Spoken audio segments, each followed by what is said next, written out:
तुम किसी भी शंकर जी के मंदिर में जाके देखना, भगवान शंकर का शिवलिंग नीचे, पार्वती सामने ऊंचाई पर। तो पूछा प्रभु आपने पार्वती को ऊंचा क्यों रखा? शंकर भगवान बोले अपनी धर्म पत्नी को हर जगह पर मान दिलाते रहोगे तो पत्नी भी अपना सम्मान करती रहेगी, नहीं तो बापड़ी कभी पूछेगी नहीं, इसलिए इसका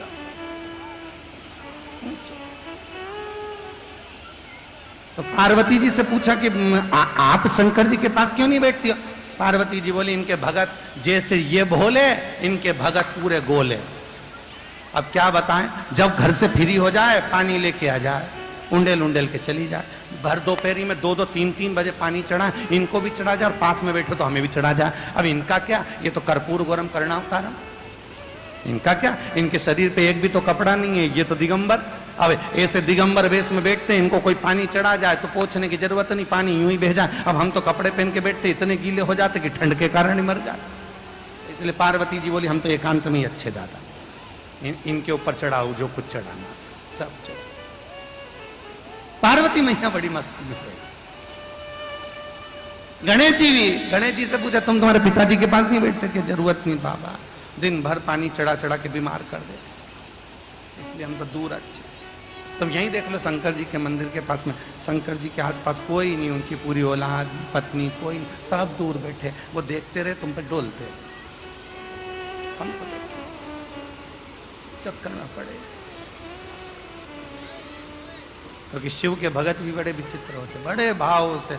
माताएं कई बार भजन में गाती, तांबा का हंडा में तातो धरो पानी, नीनाए भोला नवा के रहूंगी। शंकर भगवान बोले ये जिद्दी है, नवा के तो रे। तो भैया ऐसे तो सब जानते, शिव के भगत बहुत बड़ी है। शास्त्र करना, शिव राजा श्वेत के भी प्राणों को अगर कोई बचा लिया तो वो शंकर बचा, शिव ने। कभी कभी विचार करना, एकांत में जब बैठो तो बहुत ध्यान लगाना, जो तुमसे उम्र में बड़े थे, तुम्हारे मोहल्ले में, तुम्हारी कॉलोनी में, तुम्हारे परिवार आदि में देखना। कुटुंब में बहुत बड़ा परिवार होता है, बहुत बड़ा कुटुंब होता है, बहुत बड़ा परिवार, कोई कहीं रह रहा कोई कहीं रह रहा। और मोहल्ले में भी देखना, जो तुमसे उम्र में बड़े थे वो चले गए, कई कई तुम्हारे मोहल्ले में तुम देखना जो तुम्हारी हम उम्र के थे वो भी कई चले गए, कई कई तुम्हारे मोहल्ले में देखना जो तुमसे कम उम्र के थे वो भी चले गए। शंकर जी ने आप ही को बचा के क्यों रखा? आपने ऐसा कौन सा पुण्य करा था जो शिव जी ने आपको रख लिया? शिव पुराण की विद्येश्वर संहिता कहती है, अपने क्षेत्र में अपनी उम्र से बड़ा, अपनी उम्र का, अपनी उम्र से छोटा चला गया हो उसका भान करना और फिर अंदाजा लगाना कि हमें क्यों बचाया। उसका कारण केवल इतना सा है, शिव की कथा कहती है, विद्येश्वर संहिता कहती है, आपको इसलिए बचा कर रखा कि आप जिंदगी में एक बार भी शंकर का भजन कर लोगे, कृष्ण का स्मरण कर लोगे, राम का नाम ले लोगे, तो जो गए हैं आगे पीछे छोटे मोटे उन सबको उसका पुण्य मिल जाएगा और आप ऐसे हो जो उनको तार सकते हो। इसलिए आपको जीवित रखा है और किसी को नहीं, आपको रखा है। भजन करो, उसका पुण्य उसका पुण्य उसको धारण होगा।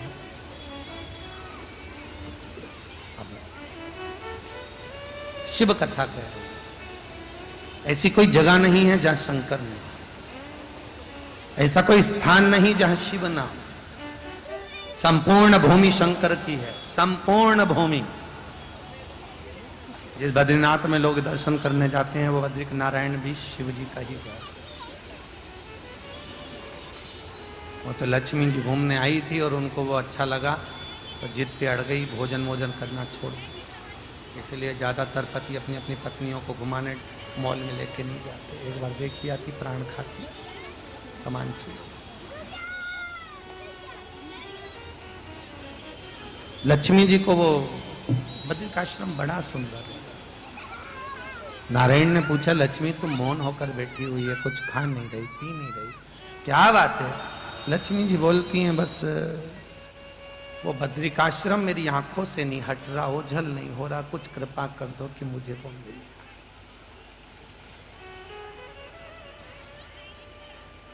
वो मिले मुझे, ऐसी कुछ कृपा हो, वो मुझे प्राप्त हो जाए, ऐसी कोई करुणा हो जाए तो बात तो सही होता है। कभी कभी कोई कोई चीज की बड़ी महत्वता होती है। आप लोगों ने राम कथा में वो सीता जी की चूड़ामणि देखी है, जो सीता जी बाल में लगाती थी। वो चूड़ामणि जो थी वो बड़ी विचित्र थी। आप लोग शिव पुराण सुन रहे हैं तो आपको ये चीज का स्मरण होगा। वो जो चूड़ामणि थी जो सीता जी के केश में लगी हुई थी, वो शंकर जी की दी हुई थी। कब मिली थी वो? तो कहा समुद्र का जब मंथन हुआ और उस मंथन में जब गौ माता निकल गई, विष निकल गया, विष निकलने के बाद दो देवियां उस मंथन में से निकली। एक रत्नका देवी जिसको रत्नका नंदनी कहा जाता, और दूसरे नंबर पर निकली थी लक्ष्मी। ठीक है, दो देवियां प्रकट हुई थी, एक रत्नका नंदनी और दूसरी थी लक्ष्मी देवी। ये दो देवियां प्रकट हुई। तो लक्ष्मी जी तो बहुत बाद में निकली, पहले रत्नका देवी निकल गई। रत्नका नंदनी जब निकली तो निकल कर रत्नका सीधे शंकर के सम्मुख में पहुंच गई, जिसने विष दिया था। और शंकर के सामने जाकर रत्नका देवी ने, उस रत्नका नंदनी ने हाथ जोड़कर शिव का स्मरण किया। नमः शिवाय, नमः शिवाय, नमः शिवाय। जैसे ही रत्नका नंदनी ने शिव का स्मरण करा, स्मरण करते ही शंकर प्रसन्न हो गए। रत्नका, क्या बात है, तू प्रसन्न चित्त में मेरा सीधे प्रकट होकर, रत्ना तू रत्ना प्रकट होते से ही मेरा भजन कर रही है, क्या बात है। रत्नका ने कहा, भोलेनाथ मैंने भगवान हरि का, भगवान विष्णु का स्वरूप देखा है, मैं उनको अपना बनाना चाहता हूं। शंकर जी कहते हैं तेरी मनवांचित कामना पूर्ण होगी, तू अभी यहां से जाएगी, तुझे मिले जाएंगे हरि। जैसी रत्नका जाने लगी, वहीं से समुद्रदेव दौड़कर आए। समुद्रदेव ने भगवान शंकर से कहा, भोलेनाथ अभी अभी मंथन में भगवान विश्वकर्मा जी जो निकले थे, विश्वकर्मा जी ने उस मंथन में से जो रत्न निकले थे, उस रत्न की एक चूड़ामणि बनाई। शंकर जी ने कहा, लाइए वो चूड़ामणि हमको दो। चूड़ामणि लेकर उन्होंने रत्नका को दे दी। अब रत्नका नंदनी के पास वो चूड़ामणि आ गई। चूड़ामणि रत्नका के पास में आई, उसको लेकर रत्नका चली। भगवान विष्णु के पास जैसी रत्नका नंदनी पहुंच रही थी, इतनी देर में लक्ष्मी जी प्रकट हो गई और समुद्रदेव ने उस लक्ष्मी को भगवान विष्णु को दे दिया। इसकी आंख में जल भर गया, रो पड़ी। जैसे गंगा शंकर को अपना बनाने के लिए रो रही थी, क्योंकि गंगा और पार्वती भी दो सगी बहन है, उसी तरह रत्नका और लक्ष्मी भी सगी बहन है। तो लक्ष्मी को नारायण मिल गए, इधर पार्वती को शिव मिल गए, उधर गंगा रोई, इधर रत्नका रोई। रत्नका रो रही, नयनों से जल बह रहा है, क्या बात है। नयन जल थे रत्नका के।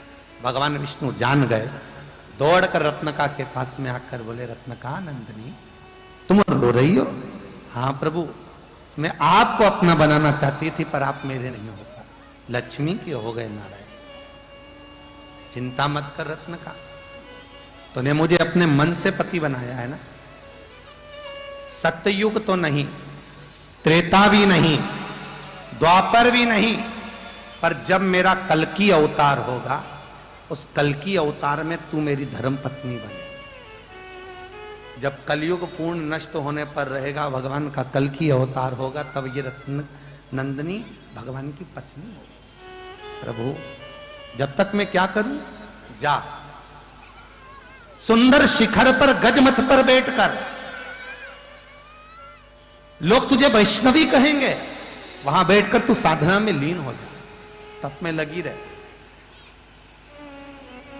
लक्ष्मी, पार्वती और ब्रह्मणी के रूप में तेरा ही स्वरूप पूजा जाएगा। तो बैठ, वो वैष्णवी के रूप में बैठ गई। तो कहा प्रभु ये चूड़ामणि का क्या करूंगी? तो उन्होंने भगवान विष्णु को दे दिया, मेरी तरफ से शादी की गिफ्ट, वो चूड़ामणि। जो सीता ने चूड़ामणि हनुमान को दी थी, वो चूड़ामणि की कथा कितनी लंबी है, जरा ध्यान देना।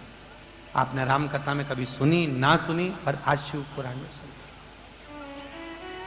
चूड़ामणि ले जाकर भगवान शंकर ने जो रत्ना को दी थी, रत्ना ने वो चूड़ामणि भगवान विष्णु को गिफ्ट में दे दी। भगवान विष्णु ने वो चूड़ा लिया। इंद्र खड़े थे, उनको वो रतन जड़ी हुई चूड़ामणि बड़ी सुंदर लग रही थी, बड़ी सुंदर। कहा प्रभु ये चूड़ामणि जो आपको दी है मैं ले सकता हूं? भगवान विष्णु ने उठाकर उनको दे, ये लो चूड़ामणि तुम रख लो। इंद्र ने चूड़ामणि ले जाकर इंद्राणी को दी, उसके केश में लगाई। इंद्राणी अति शोभा पाने लगी। समय आ गया और उसी समय पर एक समरासुर नाम का राक्षस, उस समरासुर राक्षस को वही मार सकता था जिसके घर में कोई संतान का जन्म ना हुआ। अब इंद्र के यहां तो पुत्र जयंत हो गया था, शिव जी के यहां भी थे, सबके यहां बच्चे थे, पर एक ही थे उस समय पर, राजा दशरथ, जो सूर्य वंश में प्रकट हुए थे। इनके घर में संतान नहीं थी। कहा समरासुर को मारने के लिए आपको आना है। दशरथ जी को निमंत्रण दिया। दशरथ जी ने पेराक्षोणी सेना तैयार करी, समरासुर पर आक्रमण किया। आक्रमण कर समरासुर के बद निकल गया। समरासुर मर गया। मरा तो इंद्र प्रसन्न हो गया, क्योंकि समरासुर ने इंद्र की पूरी सत्ता को छुड़ा लिया। प्रसन्न हुआ। प्रसन्न होकर इंद्र ने दशरथ जी को सपरिवार भोजन पर बुलाया। कौशल्या और सुमित्रा नहीं गई, कैकेयी और दशरथ जी भोजन करने के लिए जब पहुंचे, पूरा आव भगत संस्कार इंद्र ने किया। और इंद्र ने दशरथ जी को बहुत सारे रत्न प्रदान करे। कैकेयी जाने लगी तो इंद्र की पत्नी इंद्राणी ने हाथ जोड़कर रोक कर कहा, कैकेयी जी आपके पति के कारण आज मैं वापिस अपनी सत्ता पर बैठी हूं। वापिस मैं वापिस अपनी सत्ता पर बैठी हूं। आज आपके पति के कारण मेरी ये सत्ता वापिस विराजमान हुई है, मेरी सत्ता वापिस।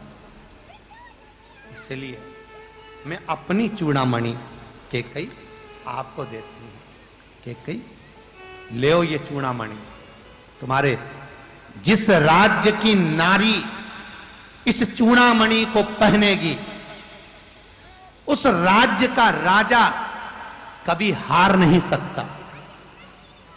जिस नगर में चूड़ामणि पहनी हुई स्त्री रहेगी, उस नगर का राजा कभी नहीं मर सकता, कभी पराजित नहीं हो सकता, विजय ही प्राप्त होगा। चूड़ामणि दे दी कैकेयी को। कैकेयी ने वो चूड़ामणि सुमित्रा जी को दे दी। समय आया, राम जी का विवाह हो गया। 4 बहुएं घर में आ गई। सीता जी की मुंह दिखाई थी, कौन क्या दे। कैकेयी ने शीश महल दिया है, दशरथ जी ने फल दिया है, कौशल्या जी ने राम का हाथ सीता को दिया, और सुमित्रा जी ने वही चूड़ामणि सीता को दे दी। और कहा बेटा ये वो चूड़ामणि है, स्त्री सिर पर लगाकर रखेगी, जिस नगर में ये स्त्री रहेगी उस नगर का राजा कभी हार नहीं सकता। जब सीता जी की चूड़ामणि थी, लंकाधिपति रावण ले गया सीता का हरण कर कर। हनुमान जी जब मिलने के लिए आए तो सीता जी को मालूम था जब तक ये चूड़ामणि मेरे बाल में रहेगी और मैं जब तक लंका में रहूंगी, ये चूड़ामणि लंका में अगर स्त्री के केश में है तो रावण मर सकता नहीं है, कभी हारेगा नहीं। इसलिए हनुमान जी ने कहा कुछ निशानी दे दो। सीता जी ने चूड़ामणि निकाल कर दे दी, पहले इसको ले जा, क्योंकि रावण को हराना है तो चूड़ामणि भेजना जरूरी है, तो इसको लेकर। तब चूड़ामणि गई, तब रावण मरा। शंकर जो भी दे रहा है, मेरा शिव जो भी प्रदान कर रहा है, शंकर जो कुछ भी दे रहा है वो सहज नहीं हो सकता। शंकर का दिया हुआ खाली नहीं जा सकता। जो दे शिव की उपासना करने वाला, शंकर का भजन करने वाला, ये आप लोग जो कुर्सियों पर बैठे हो, कहीं घुटना दुख रहा, कहीं कमर दुख रही, कहीं पीठ दुख रही, कुछ मत करो। शिवरात्रि की रात को 12 बजे शंकर जी के मंदिर की एक बेलपत्र उठाओ, शंकर जी के मंदिर का शिखर देखकर रात के 12 बजे चबा चबा कर खाओ। जिंदगी में कभी घुटना बदलने की जरूरत नहीं पड़ेगी, कभी कमर नहीं दुखेगी, कभी पीठ नहीं दुख सकती। शिव की उपासना ही कुछ ऐसी, रोगों से मुक्त कर देगा, रोगों से। महाराज उसको महामृत्युंजय कहते हैं, जो मृत्यु को जीत रहा, मृत्यु को भी जो वश में कर रहा हो शंकर हो। तो लक्ष्मी जी के मन में यह बात अड़ी हुई है कि ये बद्रिकाश्रम मेरा हो जाए, कुछ भी हो। अच्छा देखो, केवल भगवान कृष्ण के यहां पर 1 लाख संतान नहीं दी। उठाकर देखिए शास्त्र। आप तो राम जी के मंदिर में बैठे हो, सामने हनुमान जी बैठे हुए हैं। हनुमान जी की माता अंजना, अंजना के घर में 52 साल की माता अंजना हो गई थी। कितने साल की? 52 वर्ष की माता अंजना थी और संतान नहीं थी। तब अंजना माता की आंख में जल भर गया। एक दिन केसरी से बोला, मेरे घर में संतान नहीं। केसरी ने कहा, तेरे पिता इतने ज्ञानवान हैं, तो उनके पास जा। गौतम बाबा के पास में अंजना ने जाकर कहा, पिताजी मेरे घर में संतान नहीं। गौतम बाबा ने कहा, तू शंकर जी की आराधना कर। शंकर की जब अंजना माता ने सेवा करी, आराधना करी, पूजन करी, स्वयं भगवान शंकर ने पार्वती को भेज दिया, जरा पता करिए काय के लिए पूजन कर रही है। पार्वती ने पूछा, क्यों पूजन कर रही है? तो कहा, संतान के लिए। कैसी औलाद चाहिए? तो कि शंकर जैसी, शिव जैसी संतान। हाँ, शंकर भगवान के पास, पार्वती ने कहा, तुम्हारे जैसा पुत्र चाहिए। भगवान बोले, मेरा तेज पुंज माता अंजना के गर्भ से प्रकट नहीं हो सकता, धारण नहीं कर सकती। मेरे तेज पुंज को अंजना जन्म तो देगी, पर 6 टुकड़ों में जन्म देगी। इसलिए राम जी 4 भाई, हनुमान जी 6 भाई। हनुमान कितने भाई हैं? 6 भाई। अंजना माता के गर्भ से जब शंकर जी के ही तेज पुंज से, पवन देवता ने जो तेज पुंज दिया था, उस तेज पुंज से जो हनुमान जी के माता अंजना के गर्भ से जो हनुमान जी प्रकट हुए थे, वो 6 भाई। पहले नंबर पर हनुमान, दूसरे गतिमान, केतुमान, रतिमान, मतिमान, व्रतिमान। ऐसे हनुमान जी महाराज 6 भाई हैं सत्य। कितने भाई हैं? 6। हनुमान उसमें सबसे बड़े हैं, उसके बाद में फिर गतिमान, फिर रतिमान, फिर मतिमान। 6। इसलिए आज भी नियम है, यदि कोई गाड़ी खरीदी जाती है, या कोई फैक्ट्री या कोई ऑफिस का उद्घाटन किया जाता है, कोई दुकान, कोई व्यापार का उद्घाटन किया जाता है, तो हनुमान जी के छोटे भाई गतिमान के नाम से हनुमान जी के मंदिर का सिंदूर लाकर, स्वस्तिक बनाकर उसकी पूजन करी जाती है। भगवान श्री हनुमान जी के उल्टे पांव का तो सिंदूर रहता है, पर नाम किसका लिया जाता है? गतिमान। हनुमान जी के छोटे भाई गतिमान का नाम लेकर जब स्वस्तिक बना दिया जाता है, तो वो फैक्ट्री, वो ऑफिस, वो गाड़ी कभी जिंदगी में ठप नहीं हो सकती, अग्रण्य भाव में बढ़ती चली जाती है। इतनी तरक्की करती है कि जिसका वर्णन नहीं। नाम गतिमान का और सिंदूर, बोलते जाओ जम के, हनुमान प्रकट प्रबल सहज। चले प्रभु, निवेदन है आपसे। भगवान बोले, बोल क्या निवेदन है? लक्ष्मी जी बोली, वो बद्रिकाश्रम नैनों से ओझल नहीं होगा, मेरे नैनों से निकल, मेरे नैनों से जा नहीं रहा। अब कृपा करिए, भगवान बोले ठीक है, लक्ष्मी कुछ करता हूँ। लक्ष्मी जी से कहकर भगवान गए और भगवान जाकर अलकनंदा नदी के किनारे पर मेरे भगवान छोटे से बच्चे का रूप रखकर मेरे भगवान रो रहे हैं। छोटे से बच्चे का रूप। अब जब भगवान छोटे से बच्चे का रूप रखकर रोए, नैनों में जब जल भरा हुआ था, रो रहे थे, तब इतने में पार्वती के कानों में शब्द गया और मां जगत जननी दौड़कर शिवजी के पास जाकर भोलेनाथ भोलेनाथ। शंकर जी बोले बोलो क्या बात है, क्या हो गया प्रभु? मेरे को लगता है कोई मां अपने बच्चे को भूल गई। भगवान शंकर बोले बिल्कुल मत जाना, कोई भूली नहीं है, फालतू की बात है, तू तो बैठी रही। जगदम्बा बोली कैसे बात करते हो प्रभु, कोई मां अपने बच्चे को भूल कर चली गई? तुम तो भोले हो, भंडारी हो, त्रिकालदर्शी, कैलाशी, अविनाशी, शंभु हो, तुम तो इतने दयालु होकर तुम ऐसी कठोर बात कर रहे हो, ठंड में मर जाएगा बेचारा कोई बच्चा। शंकर भगवान बोले पार्वती बिल्कुल मत जा, मैं तेरे से निवेदन कर। पार्वती बोली मैं तो जाऊंगी। कभी कभी माता इतनी जिद्दी हो जाती है ना कि मैं तो बस।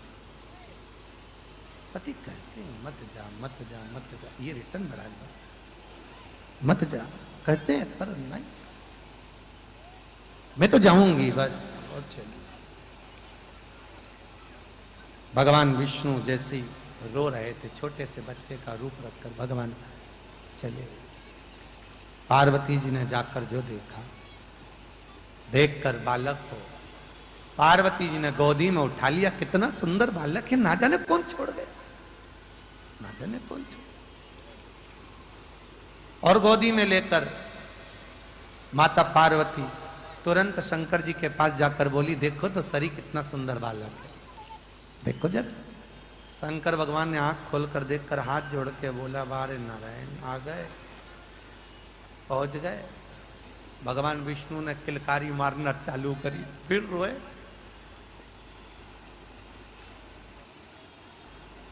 फिर रोए। अब चले शिव। शंकर ने कहा, शंकर बोले पार्वती ये बालक तेरे पास में आ गया, अब इसको वापस छोड़िए। नहीं नहीं नहीं छोड़ूंगी नहीं। कैसी बात करते हो छोड़ने की? छोटा सा बालक है बेचारा, मर जाएगा पानी में, मत ठंड में, बद्रिकाश्रम में कितनी ठंड। नहीं, नहीं रख लिया वो। अब 33 करोड़ देवताओं में केवल एक देव अधिदेव महादेव एक ऐसे हैं, केवल एक शंकर, जो अपनी धर्म पत्नी के साथ रोज शाम को घूमने जाते हैं।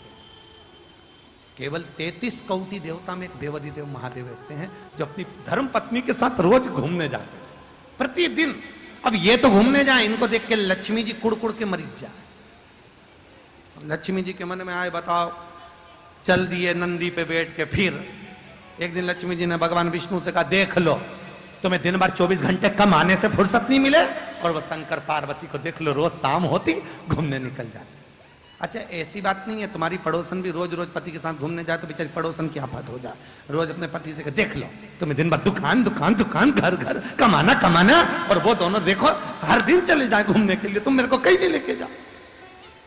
अब की बार भगवान विष्णु ने लक्ष्मी जी से कहा तू तैयार हो, अब भी लेके चलूं तेरे को, हो जा तैयार। लक्ष्मी जी तो तैयार होने गई तो रात हो गई। लक्ष्मी जी जैसे आई, भगवान विष्णु ने कहा तो अंधेरा हो गया। लक्ष्मी जी बोले तो कल चलेंगे।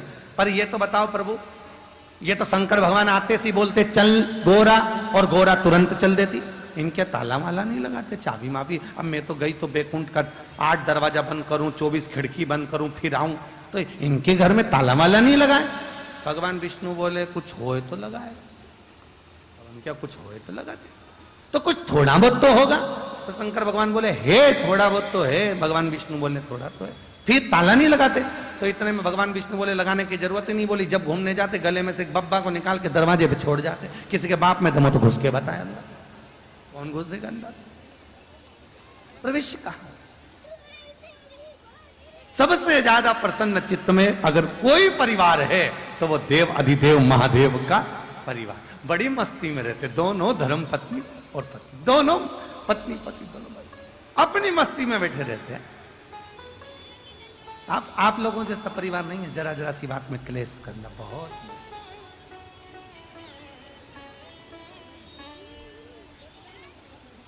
अपनी मस्ती में बहुत आनंद। और होना चाहिए, जो भी कार्य हो अपनी आनंद चित्त मस्ती में होना। मानो एक सास का जमाई घर पे आया, बहुत दिनों के बाद सास ने उसको खूब रबड़ी, श्रीखंड, दही, दूध खूब खिलाया, खूब। 8 दिन रुका, जमाई जाने लगा तो सास बोली, जमाई सब मत जाइए। जमाई बोला, क्यों सासू जी? सास बोली, जमाई साहब तुम्हारे चक्कर में हमें भी दही दूध खाने को मिल रहा है, मत जाइए। जमाई बोला, क्यों नहीं जाऊं? आखिर बात क्या है जो मेरे चक्कर में तुमको मिल रहा है? सास बोली, क्यों नहीं जाऊं, मेरे चक्कर में क्यों? जमाई बार बार पूछा तो सास ने कह दिया, जमाई साहब हमारी भैंस का छोरा हुआ था पाड़ा, जन्म लेने के बाद मर गया, मरने के बाद भैंस ने दूध देना बंद कर दिया, जब से तुम आए हो तब से तुम्हें देख के दूध तो अच्छा दे रही है, काला हूं इसलिए बात कर रही है। अब इसको जमाई और पाड़ा एक जैसा लग रहा है कि तुम्हें देख के दूध तो दे रही, कम से कम रुक जा। जमाई को गुस्सा आया, सारा श्रीखंड फेंक के चला गया सारा। सास ने आवाज दी, जमाई साहब रुक जा, भले 1 किलो दूध रोज घर पहुंचा देना, पर तुम्हें देख के भैंस दूध दे। जमाई को क्रोध लाल मारा। शंकर भगवान बोले, पार्वती चल मेरे साथ। पार्वती जी बोली, हो प्रभु। पार्वती जी बैठ के जैसे ही चली, अब पार्वती के चलते ही इतने में बालक का क्या करेंगे प्रभु? शंकर भगवान बोले, अंदर छोड़ दो।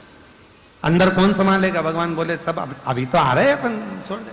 बालक को अंदर छोड़ा, दरवाजा लगाया, कुंडी लगाई, पार्वती जी बैठ कर चल दी। जैसे ही माँ जगत जननी बैठ कर चली और चलते ही वापिस जब आए, कुंडी खोली, अंदर से दरवाजा बंद था। अंदर से दरवाजा बंद तो खोला जा रहा है, अंदर कौन है? कोई खोलता नहीं है। दरवाजा बजाया माता पार्वती ने, कोई ने खोला नहीं। बहुत परेशान हो गई माता पार्वती, आंख में जल रखकर रोने लगी। माँ शंकर जी ने पूछा, क्या हो गया जगदम्बा? जगदम्बा कहती है, कोई ने अपने घर में कब्जा कर, कोई ने अपने घर में कब्जा कर लिया। शंकर भगवान बोले, तो क्यों रो रही? दरवाजा खुलता तो कोई खोले ही नहीं, कोई खोले तो सही, दरवाजा खोले। दरवाजा खोला, पार्वती जी ने आवाज लगाई, अगर अंदर कोई है और दरवाजा नहीं खोला तो मैं श्राप दे दूंगी। तब नारायण और लक्ष्मी दोनों दरवाजा खोलकर बाहर आए, हाथ जोड़कर बोले, भोलेनाथ, ये घर तो हमको अच्छा लग रहा है, ये बद्रिकाश्रम हमको दे दीजिए, हम। पार्वती जी रोने लगी। शंकर भगवान बोले, मैंने पार्वती पहले ही मना करा था, किसी की औलाद को गोदी मत ले। जब औलाद गोदी आ जाती है तो जायदाद पूरी देना पड़ जाती है। मैंने मना करा था तेरे, तो क्यों ली गोदी? तो मुझे क्या मालूम था कि गोदी लेने में इतना घाटा हो जाए।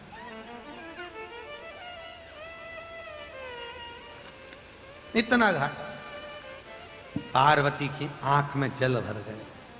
नारायण, तुमने हमारे साथ छल किया है, तुम हमारी गोदी आकर हमारी जायदाद तुमने ली है, एक दिन तुम्हारी गोदी आकर तुम्हारी जायदाद कोई दूसरा लेगा।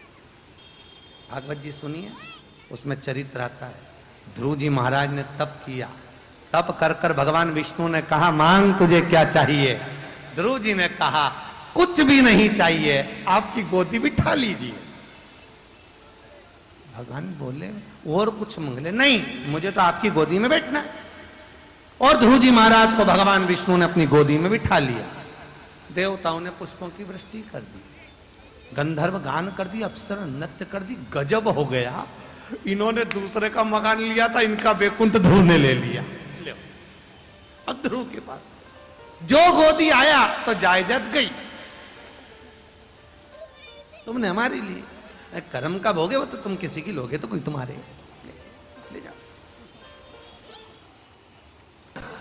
लिया। आंख में आंसू थे माता पार्वती के। भगवान शंकर ने बोला, क्यों रो रही है, क्या हो गया? अपन कहां रहेंगे? भगवान शंकर बोले, अपने को कमी है क्या? इनको यहां रहने दे, बद्रीनाथ में अपन रहे, केदारनाथ में चल चल। पार्वती जी आंख में आंसू भर कर बोली, रे नारायण, जिस धाम में तुम रह रहे हो, इस बद्रीनाथ में कलयुग का जब प्रभाव प्रारंभ होगा, मध्यस्थता में जब कलयुग पहुंचेगा, तेरा ये बद्रीनाथ टूट कर नीचे गिरेगा। स्कंद पुराण सुनिए आप लोगों ने। स्कंद पुराण में स्पष्ट किया गया है कि आने वाले समय में बद्रीनाथ पूरा नष्ट हो जाएगा, वहां पर फिर नए बद्रीश का निर्माण होगा, जिसको कहते हैं भविष्य बद्री। कौन सा बद्री कहेंगे? भविष्य बद्री। नया बद्रीनाथ बस, नया बद्रीश का निर्माण।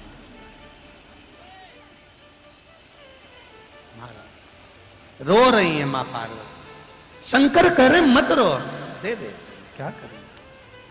भगवान माता पार्वती ने दिया ये भवन तुम्हारा। जिस बद्रीनाथ के मंदिर में नारायण बैठे हैं, इसमें शंकर जी थे, शिव जी। शिव जी निकल गए, चल दिए। भगवान नारायण का मंदिर में लक्ष्मी प्रसन्न होकर नाचने लगी, तो भगवान विष्णु की आंख में जल भरकर कहा, लक्ष्मी, तेरी जिद्दी पर आज दूसरे के घर पर अपन ने कब्जा किया है। लक्ष्मी, इस मंदिर के अंदर तू मेरे साथ तो नहीं बैठ सकती।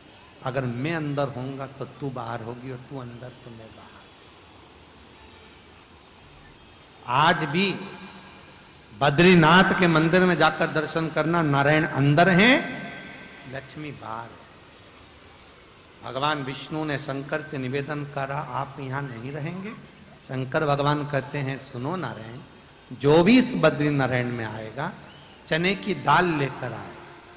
चने की दाल मेरा नाम लेकर जब तुम्हें समर्पित करेगा, जिस कामना को लेकर वो समर्पित करेगा, 3 महीने में तुम्हें उसकी कामना पूरी करना पड़ेगी।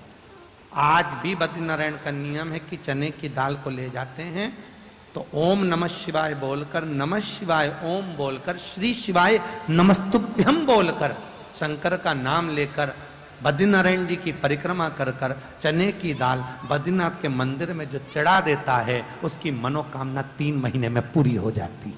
आज भी नियम है हमारा बद्रीश का, आज भी नियम है।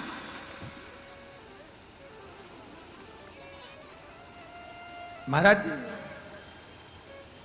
भगवान शिव की कृपा है बद्रीश, भगवान शंकर की। और बद्रीनाथ जाते समय बीच में पांडुकेश्वर पड़ता है, करें दर्शन आप लोगों ने? बीच में पांडुकेश्वर पड़ता है, राइट हैंड पर, जहां पर पांडवों ने भगवान शंकर की आराधना करी थी और शंकर भगवान को प्रकट किया था। शिवजी पांडुकेश्वर के नाम से विख्यात हुए थे। वहां पर एक कुंड है पांडुकेश्वर भगवान शंकर के पास में, जिस कुंड का जल किसी को मिर्गी आती हो, किसी को रात में झटके आते हों, जिसको रात हाथ पैर में कंपन हो जाता है, लकवे जैसी बीमारी हो जाती है, तो मिर्गी वाले, लकवे वाले, इनको पांडुकेश्वर के कुंड का जल मात्र 12 दिन तक पिलाना रहता है, थोड़ा थोड़ा सा, उसको मिर्गी आना बंद हो जाती है, हाथ पैर की झुंझुनी, झटके आना बंद हो जाते हैं। पांडुकेश्वर शंकर के मंदिर के बाहर का जो क्रम है, दुनिया में केवल कुछ ही शिव जी के मंदिरों के आसपास में जो कुंड है, जैसे त्रिजुगी नारायण, जहां शंकर और सती का विवाह हुआ था। पूरी दुनिया में भगवान शंकर की 52 शादी हुई हैं, कभी उमा के रूप में, कभी कात्यायनी के रूप में, कभी चंद्रघंटा, कभी स्कंदा, कभी सती, कभी पार्वती। तो ऐसे पार्वती के कई जन्म हुए, कई जन्म। शिव जी के 52 बार विवाह हुए हैं। पार्वती की शादी तो भागवत जी में सुनी होगी आपने, जब भागवत में वर्णन आता है, पार्वती जी ने शंकर जी से पूछा, तुम्हारे गले में ये मुंडे किसके हैं? शंकर भगवान बोले, सब तेरे। सुनी कि नहीं सुनी कथा? सब तेरे। पार्वती जी बोली, कितने मुंडे हैं? शंकर जी ने कहा, गिन ले। पार्वती ने गिनती लगाई तो 51 मुंडे शंकर के गले में थे। पार्वती जी बोली, भोलेनाथ, क्या मेरे 51 जन्म हो चुके हैं? शंकर भगवान बोले, हाँ पार्वती, तो 51 बार जन्म ले चुकी है। तो ये मेरा कौन सा जन्म है? शंकर कहते, 52वां जन्म है तेरा। भागवत जी में स्पष्ट किया, ये तेरा 52वां जन्म है। पार्वती जी पूछती हैं, इसमें एकाध मुंडा तुम्हारा नहीं है? नहीं, मैं अमर, मैंने अमर कथा सुन रखी, ये भागवत में चरित्र। तो इतनी सारी भगवान ने शादी करी, पर एल्बम एक ही की बचा के रखी। पूरी शादियों में से सती मैया। शंकर सती को बड़ा प्रेम करते थे, इतना प्रेम करते थे कि मरी हुई सती को भी कंधे पर डाल के तांडव करा था। जिस भूमि पर पांव रखते थे भूमि नीचे दब जाती थी, भूमि नीचे, फिर चरण उठाया तो भूमि उछलती थी। ये जितने पहाड़ पर्वत बने शंकर के, सती मैया को कंधे पर रखकर शिव नाचे थे, उससे ये पहाड़ पर्वत बन गए। नारायण को लगा क्या करूं, ऐसे तो पूरी पृथ्वी नष्ट हो जाएगी। नारायण ने सुदर्शन फेंक दिया, सुदर्शन भेजा, माता सती के टुकड़े टुकड़े कर दिए। 51 टुकड़े माता के शरीर के हो गए, 51 शक्तिपीठ का निर्माण हो गया। 51 सती के टुकड़े कर दिए। तो किसी उमा, पार्वती, कात्यायनी, चंद्रघंटा, स्कंदा, जितनी माताएं, किसी की भी एल्बम भगवान शंकर ने संभाल के नहीं रखी, पर सती की एल्बम शिव जी की आज तक संभली है। कभी आप लोग केदारनाथ जी जाएंगे तो केदारनाथ जी से गौरीकुंड से 12 किलोमीटर की दूरी पर त्रिजुगी नारायण है, जहां सती और शिव का विवाह हुआ। किसका विवाह हुआ है? सती और शिव का। जब विवाह की अग्नि वहां जो प्रकट हुई थी, वो अग्नि आज तक त्रिजुगी नारायण में जल रही है, आज तक नहीं बुझी, अभी भी जल रही। माता पार्वती, माता सती ने शंकर के साथ जिस अग्नि के फेरे लिए थे, उससे 7 कुंड बन गए थे अपने पांव की एड़ी से। आज भी नियम है साहब, किसी को कैंसर जैसा रोग हो जाता है, डॉक्टर ने कह दिया ये कैंसर मालूम पड़ जाए तो त्रिजुगी नारायण का जल लेकर आइए 7 कुंड का, उस व्यक्ति को देना चालू कर दीजिए, कभी कीमोथेरेपी की जरूरत नहीं पड़ेगी और रोग मुक्त हो। रोग त्रिजुगी नारायण, जहां पर सती और शिव का मंगल विवाह हुआ है, जहां की अग्नि आज तक जल रही है। आज भी एल्बम संभाल के रखी है शंकर ने सती के विवाह की, आज भी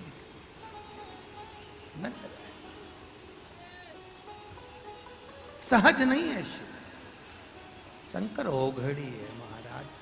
शास्त्र कहता है भोलेनाथ से निराला यहाँ को ही नहीं, भोलेनाथ से निराला यहाँ कोई नहीं, भोलेनाथ से निराला यहाँ कोई नहीं, भोलेनाथ से निराला यहाँ कोई नहीं।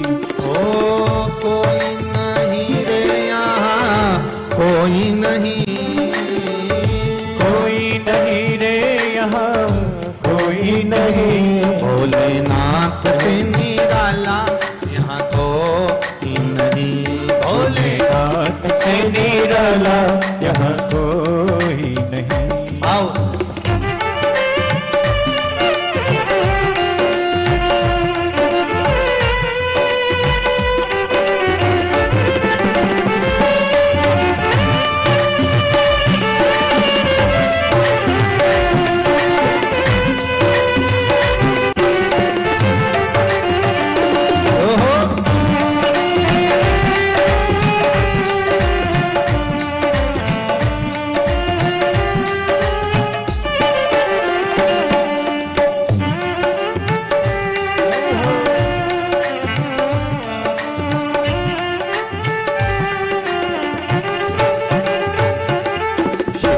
डमरू डम डम बोले, अगम निगम के भेद ये खोले। शिव का डमरू डम डम बोले, अगम निगम के भेद ये खोले। शिव का डमरू डम डम बोले, अगम निगम के भेद ये खोले। शिव का डमरू डम डम बोले, अगम निगम के भेद ये खोले।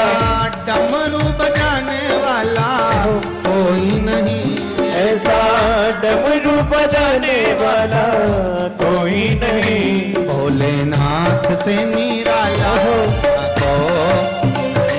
भोलेनाथ से निराला यहाँ कोई नहीं। ओ कोई नहीं रे यहाँ कोई नहीं, कोई नहीं रे यहाँ कोई नहीं, ओ कोई नहीं रे यहाँ कोई नहीं, कोई नहीं रे यहाँ कोई नहीं, भोलेनाथ से निराला यहाँ कोई नहीं, भोलेनाथ नाथ से निराला यहाँ कोई नहीं। ओहो।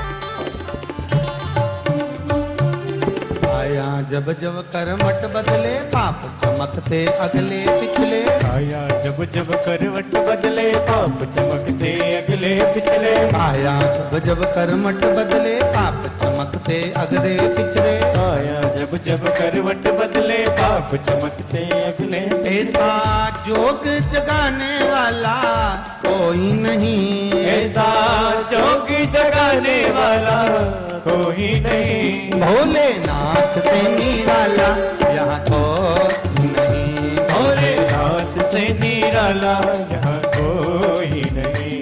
शंभुनाथ से निराला यहाँ कोई नहीं। शंभुनाथ से निराला यहाँ कोई नहीं। ओ कोई नहीं रे यहाँ कोई नहीं।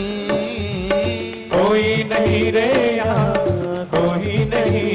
ओ कोई नहीं रे यहाँ कोई नहीं।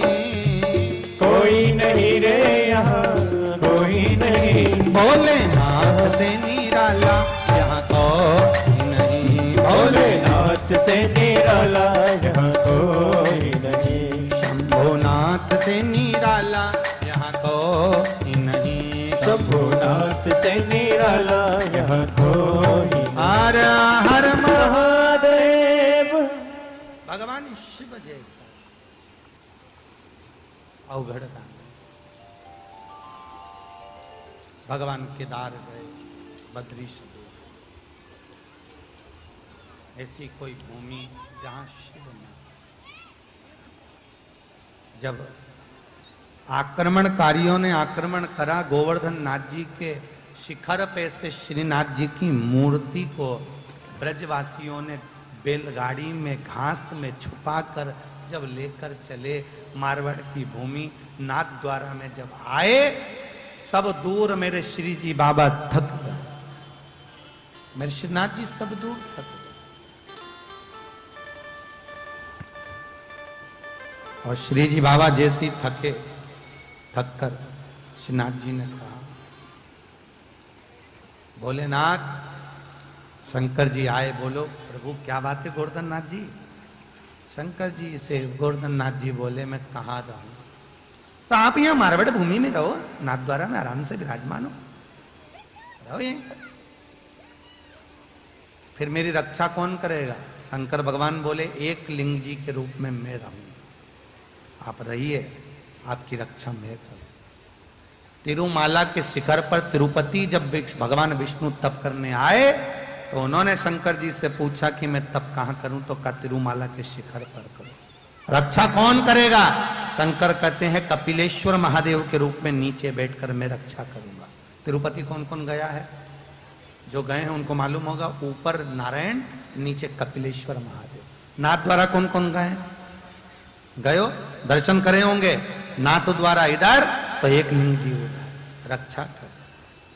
ऐसी कोई भूमि हो जहां शंकर ना हो। सर्वस्व शिव। द्वारका नाथ ने भी जब भजन किया है नागेश्वर का, तो नागेश्वर विराज। कोई भूमि नहीं है जहां शिव ना हो। शंकर चरित्र आया, कहते हैं शिव महापुराण की कथा में मात्र जीव 5 मिनट भी पहुंच जाता है तो उसकी जिंदगी सवर जाती। भागवत, रामायण, गीता, अन्य पुराणों का स्मरण तो बहुत करा है, पर कहते हैं भगवान शिव की कथा मात्र एक बार भी श्रवण कर ले 7 पीढ़ी को तारती है भागवत जी। बोला होगा ना, पंडित जी ने बताया होगा 7 पीढ़ी।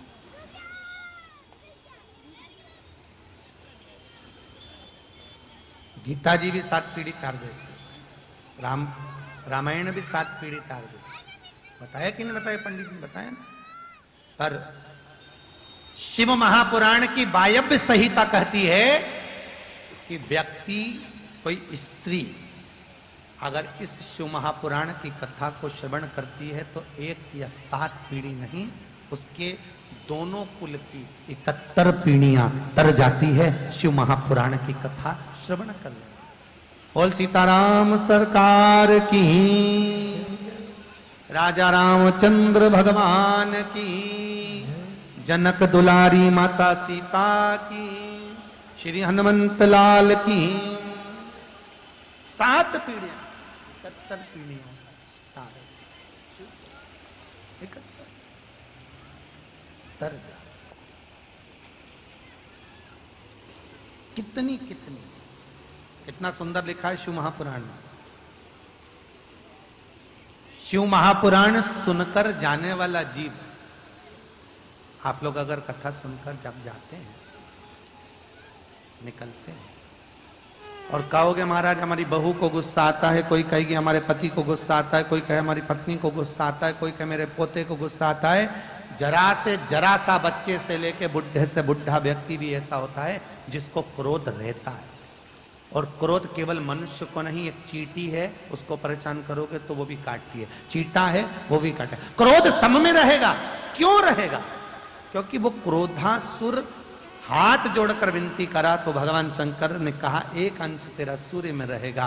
तो पृथ्वी पर चाहे जलचर हो, थलचर हो, वायुचर हो, जितने भी पृथ्वी पर जीव जन्म लेते हैं उसमें सूर्य की किरणों के द्वारा क्रोधासुर का एक अंश उसके शरीर में आता है, जिससे व्यक्ति में क्रोध बना ही रहता है। थोड़ा ना थोड़ा क्रोध हर व्यक्ति में रहेगा। पंडित कितनी भी मोती की अंगूठी पहना दे, चाहे वो पत्रिका देखकर कोई भी अनुष्ठान करा दे, पर गुस्सा बोलो जम के समाप्त नहीं होगा। तो कोई कहे तुमसे हम तुम्हारी बहू का गुस्सा शांत कर देंगे, हम तुम्हारी सास का गुस्सा शांत कर देंगे, हम तुम्हारे बेटे का गुस्सा शांत, फालतू की बात, बिल्कुल व्यर्थ। सूर्य की किरण में से क्रोध निकलता है, वो व्यक्ति को मिलेगा। जरा जरा सा बच्चा चिड़चिड़ करता है, कई माता कहती हैं इतना सा रखा है गुरुजी, इतना चिड़चिड़ करता है, बिठाओ भोजन कराओ, करता नहीं, उठ उठ के बकता, बिठाओ, इतना चिड़चिड़ गुरुजी। तो जी तुम्हारा दोष नहीं है, वो उसका है, किरण आ गई है, धूप मिल, वो रहेगा, तुम कितना ही प्रयास। एक काम हो सकता है, जब ज्यादा क्रोध आए 1 लोटा पानी लो और 1 बेलपत्र, ये बेलपत्र की जो डंडी है नीचे का भाग लक्ष्मी पूर्ण भाग कहलाता है। कौन सा भाग कहलाता है? लक्ष्मी पूर्ण भाग। ठीक है, जैसे वो आप लोग को पान का पत्ता देखिए, पान जो पूजन में पान से पूजन होता है,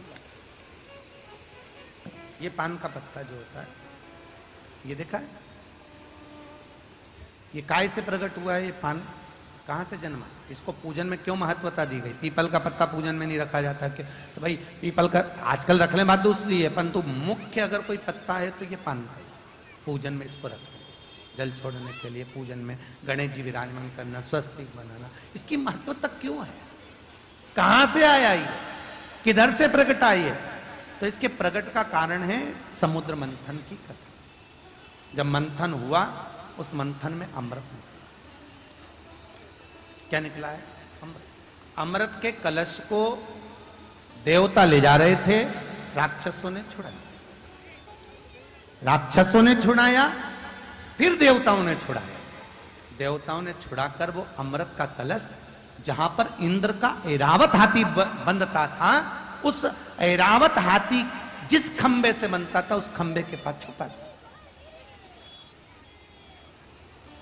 कहां पर छुपाया है? वो ऐरावत हाथी के बंधने वाली खंबे।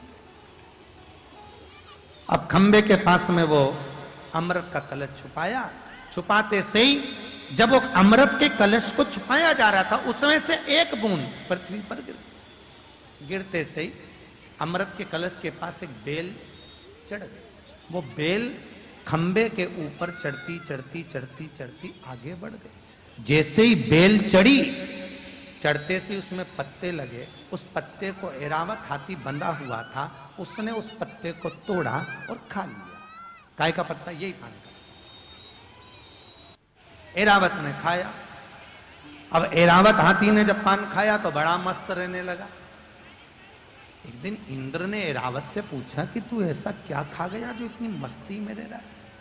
तुम देखना पान खाने वाला बड़ा मस्त में रहता है, अलमस्त, और मुंह में भरा रहेगा और कुछ बोलेगा कुछ नहीं करेगा, अलमस्त अलमस्त। तो तूने खाया क्या ऐसा जो तू अलमस्त है? इंद्र ने पूछ लिया। एरावत बोला, वो खंबे के पास में जहां तुमने बांधा था वहां पर एक बेल लगी, उस बेल के पत्ते मैंने खा लिए। इंद्र ने देखा तो पत्ते को लिया तो पत्ता इंद्र ने खाकर देखा, इंद्र खाया तो इंद्र मस्ती में रहने लगा। एक दिन वहीं से लक्ष्मी जी की बड़ी बहन दरिद्रता निकल के जा रही थी। उस दरिद्रता ने पत्ता तोड़ लिया। पत्ता तोड़कर दरिद्रता ने भी मुंह में उस पत्ते को ले लिया। जाते जाते वो पत्ता भगवान विष्णु के पास पहुंच गया, ब्रह्मा जी के पास पहुंचा। ब्रह्मदेव ने कहा, ये पान में मध्य भाग में लक्ष्मी का निवास होगा और इसकी जो तने हैं, जो तने बने दिखते हैं, इसमें कामदेव का निवास। पर इस दरिद्रता ने इसको झूठा करा है, तो इसके आगे के भाग में और पीछे के भाग में दरिद्रता का निवास होगा। इसलिए आज भी पान बनाने वाला जो तमोली होता है, वो आगे का भाग और पीछे का भाग काट के ही पान बनाता है, क्योंकि इसमें दरिद्रता देवी बैठी रहती है जो खाता है। इसलिए अगर पूरा पान कोई बना हुआ खाता है तो उसके घर में कभी लक्ष्मी नहीं टिक सकती जिंदगी भर, और वो धीरे धीरे बर्बादी की कतार पे आ जाता है। भगवान विष्णु ने कहा, दरिद्रता तेरे आगे के भाग और पीछे के भाग में तू रहेगी इस पान के अंदर। पर कभी देव पूजन में कभी भी खंडित पान समर्पित नहीं होगा। तो दरिद्रता देवी कहती है, प्रभु अगर देव पूजन में ये पान का पत्ता यदि जलाशय में, पानी में या किसी देवता के विराजमान में रखा रहेगा, तब तक मैं पूर्ण तरह से दूर रहूंगी। पर यह पत्ता यदि कोई एकांत में पड़ा हुआ है तो फिर मेरा निवास हो जाएगा। इसलिए आज भी पानी के कलश के अंदर इस पत्ते को डालकर रखते हैं। तुमने कभी पान की दुकान गए हो? पान की दुकान पे देखना पत्ते रखता ना तो उसमें पानी छींटता रहता है, कहीं दरिद्रता नहीं भरा जाए। जब तक जल इस पान के पत्ते पर है तब तक दरिद्रता दूर है, और पत्ता सूखा दरिद्रता का नहीं। तो पत्तों की बड़ी महत्वता होती है। अपन चलें तो यहां जो लक्ष्मी का एक भाग यहां पर महाराज, जब घर में बहुत क्लेश हो, बहुत अशांति हो, बहुत परेशानी हो, एक लोटा पानी भर कर ले जाओ। ऊपर जो जलाशय होता है, जलाशय देखा जहां से शंकर जी के ऊपर पानी गिरता है। शंकर जी के 13 बच्चे हैं। कितने बच्चे हैं शिव जी के? 13। 13 बच्चों में से शंकर जी की 6 लड़कियां हैं।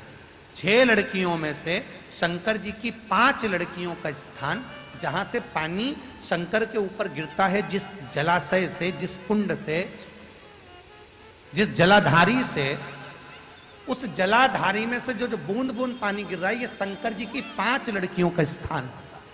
कितनी लड़कियों का स्थान है? 5। शंकर की 5 बेटियां, जया, विषहरा, शामरी बारी, दोतली और देव। ये शंकर भगवान की 5 लड़कियां इस जलाशय में विराजमान, जो एक एक बूंद पानी अपने पिता के ऊपर गिरा रही। आज भी नियम है, जिस व्यक्ति को रात में नींद नहीं आती हो, रात भर जगते हो, डॉक्टर टेबलेट दे रहा तो भी नींद नहीं आ रही हो, तो शंकर भगवान की 5 लड़कियों का नाम, जिस पलंग पे सोते हो उस पलंग पे बैठ के थोड़ा सा पानी लो, जया, विषहरा, शामरी बारी, दोतली और देव, शंकर की 5 लड़कियों का नाम लेकर उस जल को पीकर सो जाइए। नींद एक बार भी नहीं खुलेगी, सवेरे ही खुलेगी, इतनी चक नींद आती। शंकर की 5 लड़कियों का मात्र स्मरण कर कर सो जाने, एक टेबलेट खाने की जरूरत नहीं, एक गोली, बस शिव जी की 5 लड़कियों का नाम ले, बोलो एक बार, जया, विषहरा, श्यामली बारी, दो तली और देव। ये शिव जी की 5 लड़की, एक शंकर की और लड़की अशोक सुंदरी, 6 हैं कुल मिला के। अशोक सुंदरी का चरित्र भी आगे आएगा। 5 बेटी शिव की, 5 बेटी। जल का सिंचन शिव कर। तो कहा जिसको क्रोध आए 1 लोटा पानी उसमें डालिए। पहले तो पत्ती, ये बेलपत्री होती, इसकी डंडी को जलाशय में डाल दीजिए जिसमें से पानी गिरता, और 1 लोटा पानी डाल दीजिए। घर में एकदम शांति। 5 मिनट के अंदर कोई क्लेश ही नहीं था। जैसे क्लेश समाप्त। शिव उपासना, शंकर की करुणा। शास्त्र कह रहा है भगवान शिव भूत भावन, भूतेश्वर शंकर, करुणा सागर मेरे शिव आनंद निवास। कोई भूमि ऐसी नहीं बची जहां शंकर ना हो महाराज। सर्वस्वता शिव, सर्वस्वता शिव। एक बार भगवान शंकर भगवान विष्णु से बोले, प्रभु तुम हमसे मिलने नहीं आते पृथ्वी। शंकर भगवान ने जैसे ही कहा तो भगवान विष्णु बोले क्यों नहीं आते? आते तो तुम तो कभी कभी आते हो, बहुत कम आते हो। क्या बात है, आते क्यों नहीं हो? प्रभु क्या करूं? भगवान विष्णु बोले शंकर से, मन तो मेरा बहुत करता है आपसे मिलने का, हर पल आपसे मिलना चाहता हूं, पर करूं क्या? तो क्या हो गया ऐसा? भगवान विष्णु बोलते बात इतनी सी है कि जब मैं पृथ्वी पर आपसे मिलने के लिए बैकुंठ से आता हूं, पृथ्वी पर पांव रखता हूं, पांव रखते से ही हर कंकर में मुझे शंकर दिखता है, इसलिए मैं पांव नहीं रख पाता। हर कंकर में मुझे शंकर दिखता, इसलिए मैं पांव नहीं। क्या करूं? शंकर भगवान बोले तो एक काम करो, जब तक तुम पांव नहीं रखोगे तो आओगे भी नहीं। तो क्यों नहीं आ सकते? तो पांव का लफड़ा ही मिटा दो ना, पांव लफड़ा मिटाओ। मैं तुमसे दूर नहीं रह सकता नारायण, तुम मुझसे दूर नहीं रह सकते। शंकर विष्णु से दूर नहीं और विष्णु शंकर से दूर नहीं।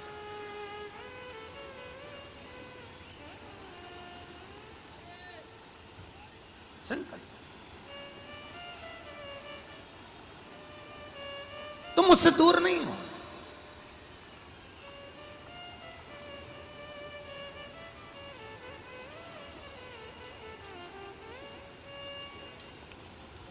मैं तुमसे दूर नहीं, तो फिर ये पांव का लफड़ा मिटाओ, क्या करना है? तो भगवान बोले एक काम करो। शंकर जी बोले भैया नारायण मैं तुम्हारे बिना नहीं रह सकता, तुम मेरे बिना नहीं रह सकते, तो अपन दोनों एक साथ रहें, उसके लिए तुम पांव का तो करना क्या पड़ेगा? तो कि बस एक काम करो, जिसके पांव नहीं होते वो बन जाओ। शंकर भगवान ने जैसे ही कहा तो विष्णु जी बोले तुम बताओ क्या बनना? शंकर भगवान ने कहा एक काम करो, तुम सांप बन जाओ। सांप के पांव नहीं होते, हर कंकर से सांप चिपक कर चलता है, तो एक काम करो तुम सांप बन जाओ। शंकर जी ने जैसे ही बोला भगवान विष्णु कहे ठीक। आज भी शंकर जी के गले में एक सांप पड़ा हुआ दिखता है, वो सांप कोई दूसरा नहीं भगवान विष्णु है, जो शंकर के गले से लिपट कर आज भी रहते हैं, आज भी रहते हैं, उनसे वो दूर नहीं।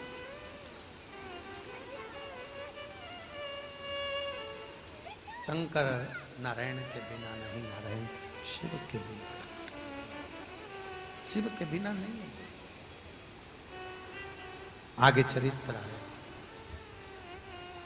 तो शास्त्र कराए, अगर शिव महापुराण सुनने वाला जीव, शंकर की कथा सुनने वाला मनुष्य जिस गली से निकल कर जाता है, उस गली के जीवों को भी तार देता है। इसलिए आपसे बार बार कहते हैं कि आप जहां से निकल कर आ रहे हैं वहां तक के लोगों को आपने तार दिया। 71 पीढ़ी शिव महापुराण की कथा से तर जाती। आज ये कथा रमेश भाई की जो स्मृति में हो रही है, श्री रमेश जी उम्बड़ जी की स्मृति में अगर हो रही है और उनके परिवार वाले अगर ये कथा करा रहे हैं, तो आपने केवल एक जीव को नहीं, ना जाने कौन सी कृपा भगवान शंकर की हुई, जो प्रभु की कृपा से ना जाने कितनों को पार लगा दिया। कितना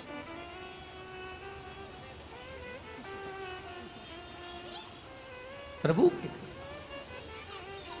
और एक बात अपनी जिंदगी में उतार कर रखिए, तुम जितना कमा रहे हो उसका भोग तुम्हारा पूरा परिवार करेगा, बेटे बहू कुटुंब कबीला पत्नी नातेदार रिश्तेदार सब करेंगे, पर तुम जो कर्म कर रहे हो उसका भोग तुम्हें अकेले ही करना पड़ेगा। कर्म का भोग कोई दूसरा नहीं करेगा। इसलिए फिर निवेदन है, अच्छा कर्म करते हुए चलोगे। परिवार के लोग तो धन का भोग तो कोई भी कर लेगा, कमा कमा के ढेर लगाते जाओ तो खूब, न गाड़ी न बंगला न जमीन न जायदाद न डनलप का गद्दा न एसी का रूम, सारे भोग परिवार वाले करेंगे। तुम्हारी कमाई का धन का भोग सब कोई कर सकता है, पर तुमने जो कमाया है, तुमने जो कर्म किया है, उसका भोग कोई दूसरा नहीं, तुम अकेले को करना, दूसरा नहीं कर सकता। कर्म अच्छा है महाराज, बहुत अच्छा। ये क्रीम की जो चमक होती है ना, ये 1-2 दिन की होती है, और अच्छे कर्म की जो चमक होती है ना, वो जिंदगी भर की रहती है, बुढ़ापे तक चमकते रहो।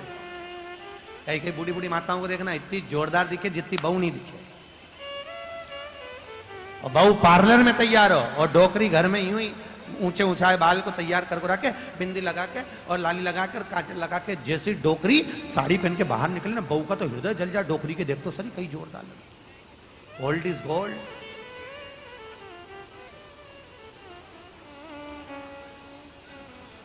कई कई माताओं को तो हम कह भी देते हैं, अरे माता जी हमें लगता ही नहीं कि तुम्हारी बहुएं आ गई, तुम सास हो गई। जितनी जोरदार तो बहुएं नहीं लगे, उतनी जोरदार सास दिखी। तो सास भी बेचारी ज्यादा तैयार नहीं होती इसी चक्कर में कि बहू का मान नहीं घटे, बेचारी को अच्छे से लगना। तो सास तैयार है। सारे देवताओं में सबसे सुंदर देवता कौन से? बोलो जम के। कौन है? महादेव। सबसे सुंदर देवता, सबसे सुंदर। एक बार गणेश जी ने कह दिया था, पिताजी एक बार नहा के आओ गंगा जी, ये भस्मी मस्मी सब निकालो एक बार जरा। सब भगवान विष्णु पीताम्बर पहन के रहते हैं, माला माला पहन के रहते हैं, सोना चांदी पहन के रहते हैं, ब्रह्मा देवता सारे देवता रहते, तुम ऐसे रहते भस्मी मस्मी रमा के। जाओ नहाने के लिए, और आज तुम भी तैयार हो जाओ। शंकर भगवान ने पूछा, पहले भगवान विष्णु को बुलाते, ब्रह्मा को, इंद्र को, 33 कोटि देवताओं को बुलवाते कि वो मंजूर है उनको तो मैं नहा लेता हूं, अब भी नहाऊं। सारे देवताओं को बुलाया। देवताओं से भगवान गणेश जी ने कहा, बोलो सब कि शंकर भगवान से कि चलो नहाने जाओ, आज तैयार होकर आओ तुम, हमें तुम्हें तैयारी के बेस में देखना। जाओ बोलो। सारे देवताओं ने गणेश जी का कहना माना, और कहना मानकर सारे देवताओं ने कह दिया, शंकर जी आज तुम ये सब भस्मी मस्मी मिटाओ और आज तुम तैयार हो गया। शंकर भगवान जैसे ही गंगा जी में कूदे, कूद कर जैसे ही बाल खोल कर स्नान कर कर जैसे ही शंकर जी बाहर आए, सारे देवताओं ने गणेश जी के चरण पकड़ लिए। तुम अब्बी की अब्बी बोल दो कि जैसे थे वैसे ही हो जाओ, तुम जैसे थे वैसे। गणेश जी शंकर जी के पास गए, पिताजी। पिताजी बोले, हाँ बोल बेटा गणेश, तुम तो वापिस भस्मी लगाओ, अब्बी की अब्बी लगाओ। गणेश जी ने खुद हाथ में भस्म लेके पानी में गीली करके पिताजी को लपेट दी, वापिस वो मिरक छाला पहना दिया, वापिस रुद्राक्ष की माला पहना दी। शंकर जी पूछे, क्यों ऐसा कर रहा है? गणेश जी बोले, पिताजी मैं अपनी मां से ज्यादा सुंदर किसी को नहीं देख सकता। अब ये तो नहीं बोल सकते कि 33 कोटि देवताओं ने विनती करी है कि इनको सुंदर नहीं दिखना चाहिए। कहते हैं हजारों कामदेव लज्जित हो जाते हैं अगर शंकर एक दिन भस्मी ना रमाए। भस्म इसलिए रमाते हैं कि तुम अच्छे दिखते रहो। शंकर इसलिए शमशान में रहते हैं कि दुनिया के लोग अच्छी अच्छी कोठियां में रह ले, भवन में रह ले, हम शमशान में भले। पार्वती तो कई बार कहती है, एक आध मकान बना लो, एक आध कोई अच्छी कोठी मोटी बंगला मंगला बना लो, वहां रहेंगे। शंकर भगवान बोले, कोठी बंगले में कौन मिलने आएगा, सब यहीं आ जाएंगे एक दिन, सबको यहीं आना है, इसलिए यहीं बैठे रहो, इंतजार करते रहो, सब आएंगे, लाइन से आएंगे, धीरे धीरे आएंगे। जब आएंगे फिर कहीं नहीं जाएंगे।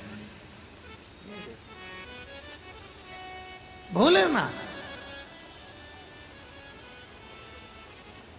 घटी। अब शिव पुराण के सुंदर महत्तम वर्णन कर रहा है महाराज। सुंदर शंकर के 6 सूत्र हैं। एक सूत्र भी अगर आपने अपनी जिंदगी में उतारा, शंकर आपको मिल गए। पहला सूत्र, शिव महापुराण का शंकर पर जल समर्पित करने वाला शिव धाम को जाता। दूसरा, त्रिपुंड लगाने वाला शिव धाम का अधिकारी हो। गले में रुद्राक्ष की माला पहने। देखो, रुद्राक्ष और तुलसी दोनों में से आप कुछ भी धारण करो, पर गले में होना चाहिए। रुद्राक्ष भी पहनो, तुलसी भी पहनो। ठाकुर जी को सबसे ज्यादा प्रिय कौन सा चंदन होता है? बोलते जाओ जल्दी से। ठाकुर जी को सबसे ज्यादा प्रिय कौन सा चंदन होता है, जिस चंदन के बल पर ठाकुर जी जीते जी आपसे एक बार गले मिलने आते? और चंदन कौन सा? गोपी चंदन। और बोलो, अच्छे से बोलो, तुम्हारे यहां तो हमने तो सुना, यहां पर तो बहुत भागवत होती। बोलो जल्दी से। सबसे ठाकुर जी को वो कौन सा चंदन है जिस चंदन के बल पर भगवान को, मनुष्य को जीते जी एक बार गले लगाना पड़ता है? भगवान विष्णु ठाकुर जी को सबसे प्रिय चंदन होता है हरि चंदन। कौन सा चंदन है? हरि चंदन। ठाकुर को अति हरि चंदन। कैसा चंदन होता है? हल्दी को, कुंकू को, रोली, हल्दी कुंकू दोनों को सिलवट्टा रहता है जिस पे चंदन घिसते हैं, उस पे रखा जाता, थोड़ा सा पानी डाला जाता, और तुलसी के वृक्ष की, पौधे की जो जड़ होती ना सूखी हुई, वो जड़ को चंदन की तरह घिसा जाता। जब तुलसी की जड़ से उसको घिसते हैं, जो चंदन तैयार होता है वो हरि चंदन होता है। वो हरि चंदन भगवान को लगाकर जो अपने मस्तक पर लगा लेता है, शास्त्र कहता है जीते जी उसको एक बार मेरा श्री जी बाबा अपने गले लगाने जरूर आता है। मेरा ठाकुर वो हरि चंदन। हरि चंदन। आप में से कितने लोग हैं जिनने लगाया कभी सिर पे? भागवत जी के 10वें स्कंद के 19वें अध्याय में इसका वर्णन भी है। बहुत भाव से सुनिए, उसको पढ़िए। हरि चंदन।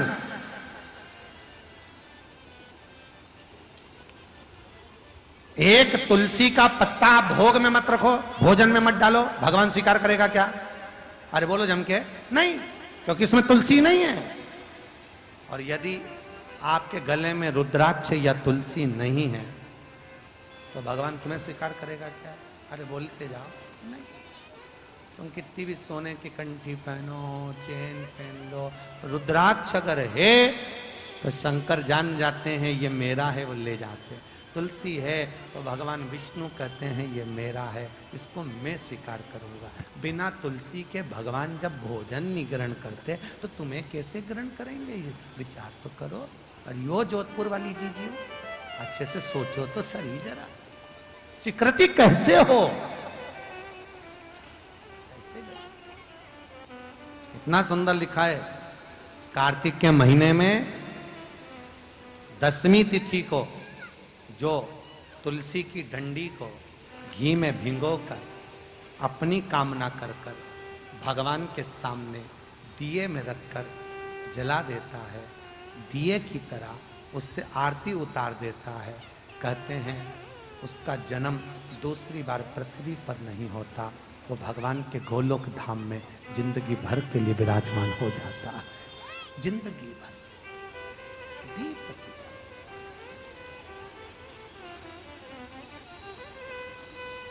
विष्णु पुराण किस किसने सुनी है? हाथ उठा। विष्णु पुराण का 5वां अंश कार्तिक खंड वर्णन करता है, या स्कंद पुराण का कार्तिक खंड को उठा लीजिए, वो वर्णन करता है 24 तरह के दिए होते हैं। कितने तरह के? 24 तरह के दीप होते हैं। उस दीप में सर्वाधिक श्रेष्ठ दीप होता है तुलसी दल का, तुलसी की डंडी से जो प्रकट किया है। बत्तियों का भी क्रम है, एक लंबी बत्ती होती है, एक गोल बत्ती होती है। होती कि नहीं होती? लंबी और गोल। ये वाला स्पीकर बंद है, बार बार बंद हो रहा, बार बार चालू हो रहा है, उसको देखिए जरा। बत्ती एक गोल होती है, एक लंबी होती है। गोल बत्ती और लंबी बत्ती में अंतर होता है, बहुत जमीन आसमान का अंतर है। जो बहुत ध्यान देना इस कथा पर। शिव महापुराण की एक एक कथा समझने वाली है, अपनी गलतियों को सुधारने वाली है। गोल बत्ती किस किस देवी देवता पे लगती है और लंबी बत्ती किस किस देवी देवता पे लगती है, तो स्कंद पुराण और विष्णु पुराण दोनों कहती है जो लंबी बत्ती होती है वो पितरों की जगह पर, पूर्वजों की जगह पर, पूर्वजों की जगह पर, बड़ के पेड़ के नीचे, पीपल के पेड़ के नीचे लंबी बत्ती का प्रमाण है। किसी देवी के स्थान पर, जो देवी की पूजन करते हैं, जगदम्बा की पूजन करते हो, पार्वती की करते हो, लक्ष्मी की करते हो, कुल देवी का स्मरण करते हो, लंबी बत्ती का प्रमाण। और जो गोल बत्ती होती है वो गोल बत्ती का प्रमाण किसी हनुमान मंदिर, राम मंदिर, शिव मंदिर, जितने देवताओं के मंदिर है वहां पर गोल बत्ती का प्रमाण। लंबी बत्ती देवी के स्थान पर इसलिए जलाई जाती है क्योंकि देवी वंश की और लक्ष्मी की वृद्धि करती है।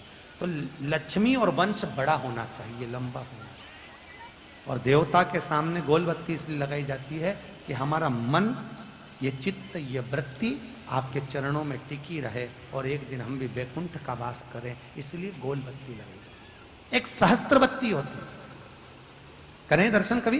यहाँ पे माताएं बैठ बैठ के बनाती रहती है 100 बत्ती, 108 बत्ती, 108 बत्ती बनाकर भगवान के सामने। उसका क्या प्रमाण है? कौन से पुराण में लिखा है कि 108 और सहस्त्रावली बत्ती लगाई जाए? तो स्कंद पुराण में कार्तिक खंड के अंदर स्पष्ट किया गया, सहस्त्रावली बत्ती, 108 लंबी बत्तियों का जो प्रमाण है वो कहते हैं कि जिस व्यक्ति ने किसी तीर्थ को ना करा हो, पूरे तीर्थ नहीं गए हो, सारे तीर्थों का स्नान नहीं करा हो, किसी तीर्थ में दर्शन करने से वंचित रह गए हो, तो 108 बत्ती की एक बत्ती बनाकर किसी नारायण के मंदिर में, शिव मंदिर में, देवी के मंदिर नहीं, केवल देवता के मंदिर में अगर उसको घी में भिंगोकर प्रज्वलित कर दिया जाता है तो सारे तीर्थों के दर्शन का फल उस जीव को प्राप्त हो जाता है। उसको सहस्त्रावली बत्ती, 108 सहस्त्रता महाराज शिव उपासना। तो यहां शास्त्र कह रहा है, भगवान शंकर की कथा कर रही है, शिव महापुराण शास्त्र वर्णन कर रहा है। एक सुंदर आनंद करने वाले महत्तम को वर्णित किया, एक देवराज नाम का ब्राह्मण, देवराज ब्राह्मण, ब्राह्मण कुल में जन्मा। और ब्राह्मण कुल में जन्म लेने के बाद देवराज ने कभी ब्राह्मण कर्म नहीं किया। मृत्यु की सैया पर पड़ते समय शिव मंदिर में जाकर बैठा था, बहुत तेज ताप पड़ रहा था, बुखार आ रहा था, शंकर के मंदिर में बैठा, वहीं पर शिव महापुराण की कथा हो रही थी, वो उसे सुन रहा था, श्रवण सुनते सुनते बाहर निकला, घर की ओर जाने लगा, प्राण छूट गए, शंकर के धाम को चला गया। शंकर के धाम, बहुत सुंदर चरित्र है महाराज। देवराज के जब प्राण छूटे, शिव धाम को जब देवराज जा रहा है, देवराज जब शिव के धाम को जा रहा है महाराज, तो उसको स्वयं शिव भगवान शंकर उसको लेने के लिए आए। सारे देवी देवताओं का एक नियम है, वैकुंठ नाथ भगवान विष्णु का जो भजन करते करते मरते हैं, रामकृष्ण का स्मरण करते करते जो प्राणों को त्यागते हैं, उनको भगवान विष्णु के पार्षद लेने के लिए आते हैं। सुनी कि नहीं सुनी भागवत जी में, कथाओं में सुना होगा आपने, जिनके प्राण छूटते हैं उनको भगवान विष्णु के पार्षद लेने के लिए आते हैं। भगवान विष्णु के पार्षद, भगवान विष्णु। और देवी माता का अगर भजन करने वाला कोई जीव मरता है तो उसको 64 योगिनियों में से एक योगिनी लेने के लिए, देवी माता की जो गण है। महाराज भगवान शिव के, केवल त्रिलोकी के नाथ भूत भावन भगवान शिव, केवल एक शंकर ऐसे हैं, अगर उनका भजन करने वाला कोई जीव अगर प्राणों को त्यागता है, थोड़ा मोबाइल की आवाज कम कर दीजिए बाबा,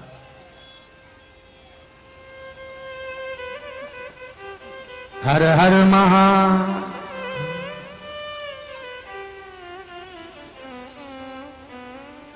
शिव का यदि कोई गण प्राणों को त्यागता है, शंकर का यदि कोई भगत प्राणों को त्याग रहा तो उसको कोई शंकर के गण लेने के लिए नहीं आते, उसको कोई पार्षद लेने के लिए नहीं आते।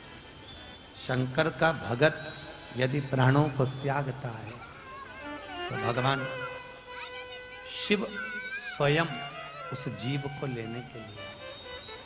किसी ने शंकर भगवान से पूछा, आपका कोई भगत मरता है तो आपका गण क्यों नहीं जाता लेने के लिए? शंकर भगवान बोलते हैं, मेरे गण ऐसे हैं, किसी का मुंह लंबा है, किसी का मुंह चौड़ा है, किसी का मुंह ही नहीं है। जब कोई मर रहा होता है और अगर मैंने गण को भेज दिया तो आधा तो वैसे ही मर जाता है उनको देख के। तो शंकर भगवान बोले, मैं अपने गणों को नहीं भेजता। फिर शंकर भगवान बोले, मैं खुद जाता, मैं स्वयं। नानी भाई का मायरा सुना आप लोगों ने? अरे बोलो तो, सुना? उसमें सुना होगा नरसिंह मेहता ने शंकर जी के मंदिर में भजन किया। नरसिंह मेहता को भी अगर सांवरिया से किसी ने मिलाया था तो शंकर नहीं मिलाया। प्रथम वैष्णव है शिव। नरसिंह मेहता रात भर रोए, भगवान शंकर आ गए, तूने शिवरात्रि के दिन मेरा अभिषेक करा है, आंसुओं से करा है, चल मैं तुझे लेकर चलता हूं। क्या चाहता है? सांवरिया का दर्शन। ले गए सांवरिया और लेकर जब गए, पहुंचे सांवरिया के मंदिर में, ले जाकर सांवरिया के गोलोक धाम में खड़ा कर दिया नरसिंह मेहता। सांवरिया सेठ ने पूछा, नरसिंह, अरे ओ नरसिंह। नरसिंह जी बोले, बोलो, तुझे लाया कौन है? कौन लेकर आया? तुझे लेकर आया कौन यहां? नरसिंह। उसी समय पर नेत्र बिंदु में जल भरकर कहते हैं, मुझे लाने वाला ये देव अधिदेव महा जो लेकर आए हैं, देव अधिदेव महादेव हैं जो मुझे लेकर आए यहां। केवल शिव, केवल शंकर हो गए। भगवान समझ गए कि अगर दुनिया में वैष्णव जीवों को, परम भगवदीय जीवों को अगर कोई मुझसे मिला सकता है तो वो केवल एक ही है। कौन? शंकर। इसलिए अमृत पीने वाला देव होता है और विष पीने वाला महादेव।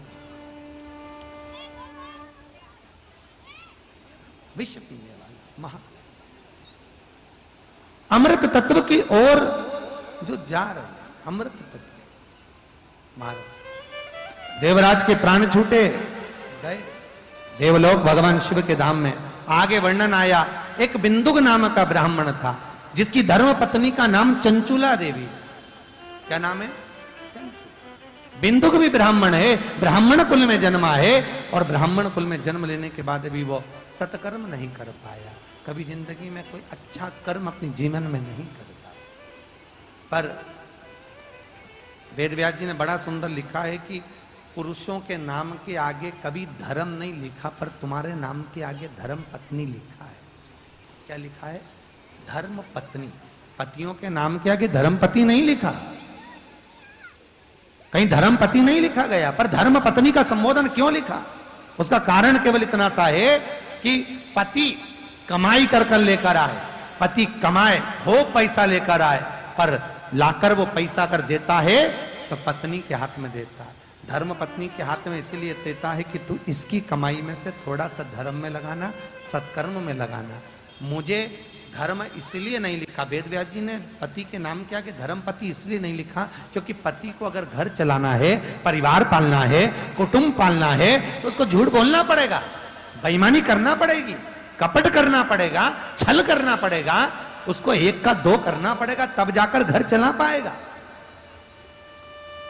तो इनके नाम के आगे धर्म पति नहीं लिखा, पर पत्नी के नाम के आगे धर्म पत्नी इसलिए लिखा, तेरा पति कितनी भी कमाई कर लेकर आए उसमें से थोड़ा सा निकाल कर कहीं सत्कर्म में, कहीं धर्म में, कहीं शिव पुराण में, कहीं भगवत भजन में, कहीं स्मरण में थोड़ा थोड़ा लगाते रहना, तो पति को भी बैकुंठ ले जाना, खुद भी चली जाना। पर माताओं ने उसकी कमाई में से निकाला तो सही, पर सब डेंटिंग पेंटिंग में लगाया ही, धर्म में लगा ही नहीं सके। धर्म में लगता तो धर्म पत्नी का पथ हो, धर्म धर्म पत्नी के पथ। चंचुला देवी बिंदुक चोरी कर बिंदुक आज बिंदुक चोरी कर ला रहा था, एक दीवार पर चढ़ा, धन चोरी का सिर पे रखा हुआ था, कूदा, कूदते से ही पानी में गिर गया। उसको नहीं मालूम था यहां बावड़ी है, उसको नहीं मालूम था यहां कुआं है।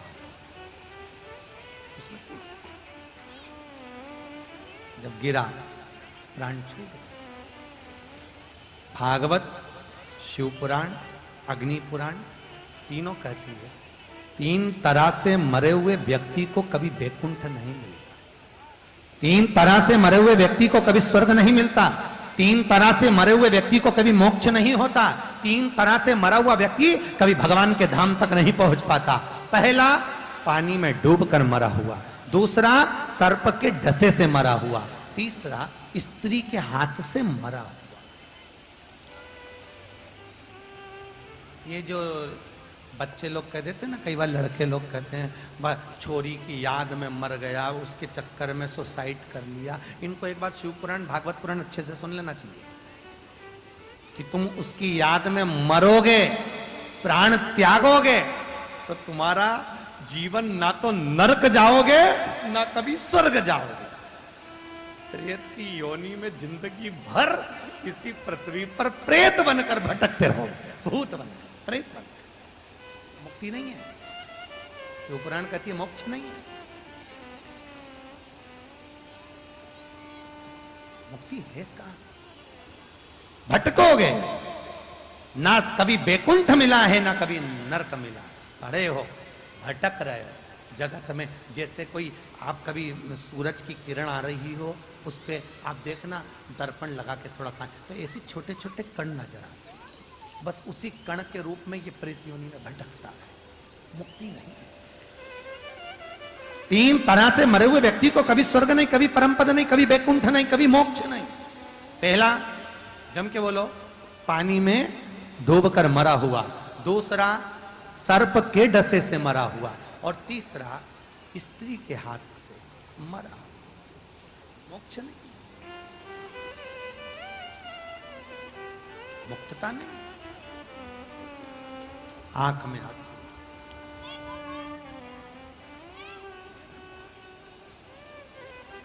और आप लोग ध्यान से सुनना कथा को। भागवत जी में ये प्रश्न राजा परीक्षित का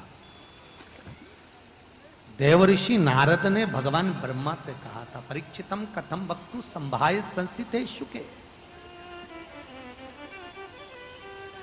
ये प्रश्न स्वयं राजा परीक्षित का प्रश्न देवऋषि नारद ने ब्रह्मा जी से कहा था। जब परीक्षित को सर्प ने डसा है तो उसको बैकुंठ कैसे मिल गया? तीन तरह से मरे हुए व्यक्ति को परम पद नहीं, बैकुंठ नहीं, मोक्ष नहीं, तो उसको कैसे मिल गया? उसको मिला कैसे? बताओ। तब भगवान ब्रह्मा जी उसी समय पर बोले। ब्रह्मदेव ने कहा, उसने एकाग्र चित्त, एकाग्र मन और एकाग्र ध्यान से कथा सुनी। शिव महापुराण की कथा कहती है, कोई जल में डूबकर भी अगर मर गया, स्त्री के हाथ से भी मर गया, सर्प के डसे से भी मर गया, शिव महापुराण की कथा कहती है अगर अपनी जिंदगी में उसने यदि शंकर का अनुमोदन करा है या शिव महापुराण की कथा का स्मरण किया है, फिर अभी आपको वही बात आ गई कि आप जिस गली में से निकल कर जाओगे शिव पुराण को सुनकर, उस गली में कोई अधोगति में भी मरा है तो उसका परम धाम, उसका मोक्ष, मुक्तता मिल जाती है।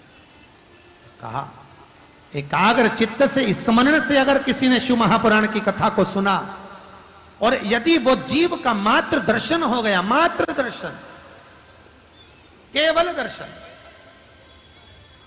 महाराज, जिसके माथे पर त्रिपुंड लगा हो, जिसके गले में रुद्राक्ष या तुलसी की माला हो, उसका सुबह से अगर दर्शन हो जाए तो कार्य सफल हो, कार्य सफल। कई कई ब्राह्मणों को तो सिर पे तिलक लगाने में भी शर्म आती है, हम उनसे भी कहते हैं लगाओ। अगर मस्तक पर ब्राह्मण के सिर पर तिलक है त्रिपुंड लगा हुआ है, गले में रुद्राक्ष या तुलसी की माला है, तो तुम्हारा चेहरा देखकर ना जाने कितनों के भाग्य खुल जाएंगे। मात्र तुम्हारा चेहरा देख, मात्र केवल तुम्हारा स्वरूप देख लगाइए। अब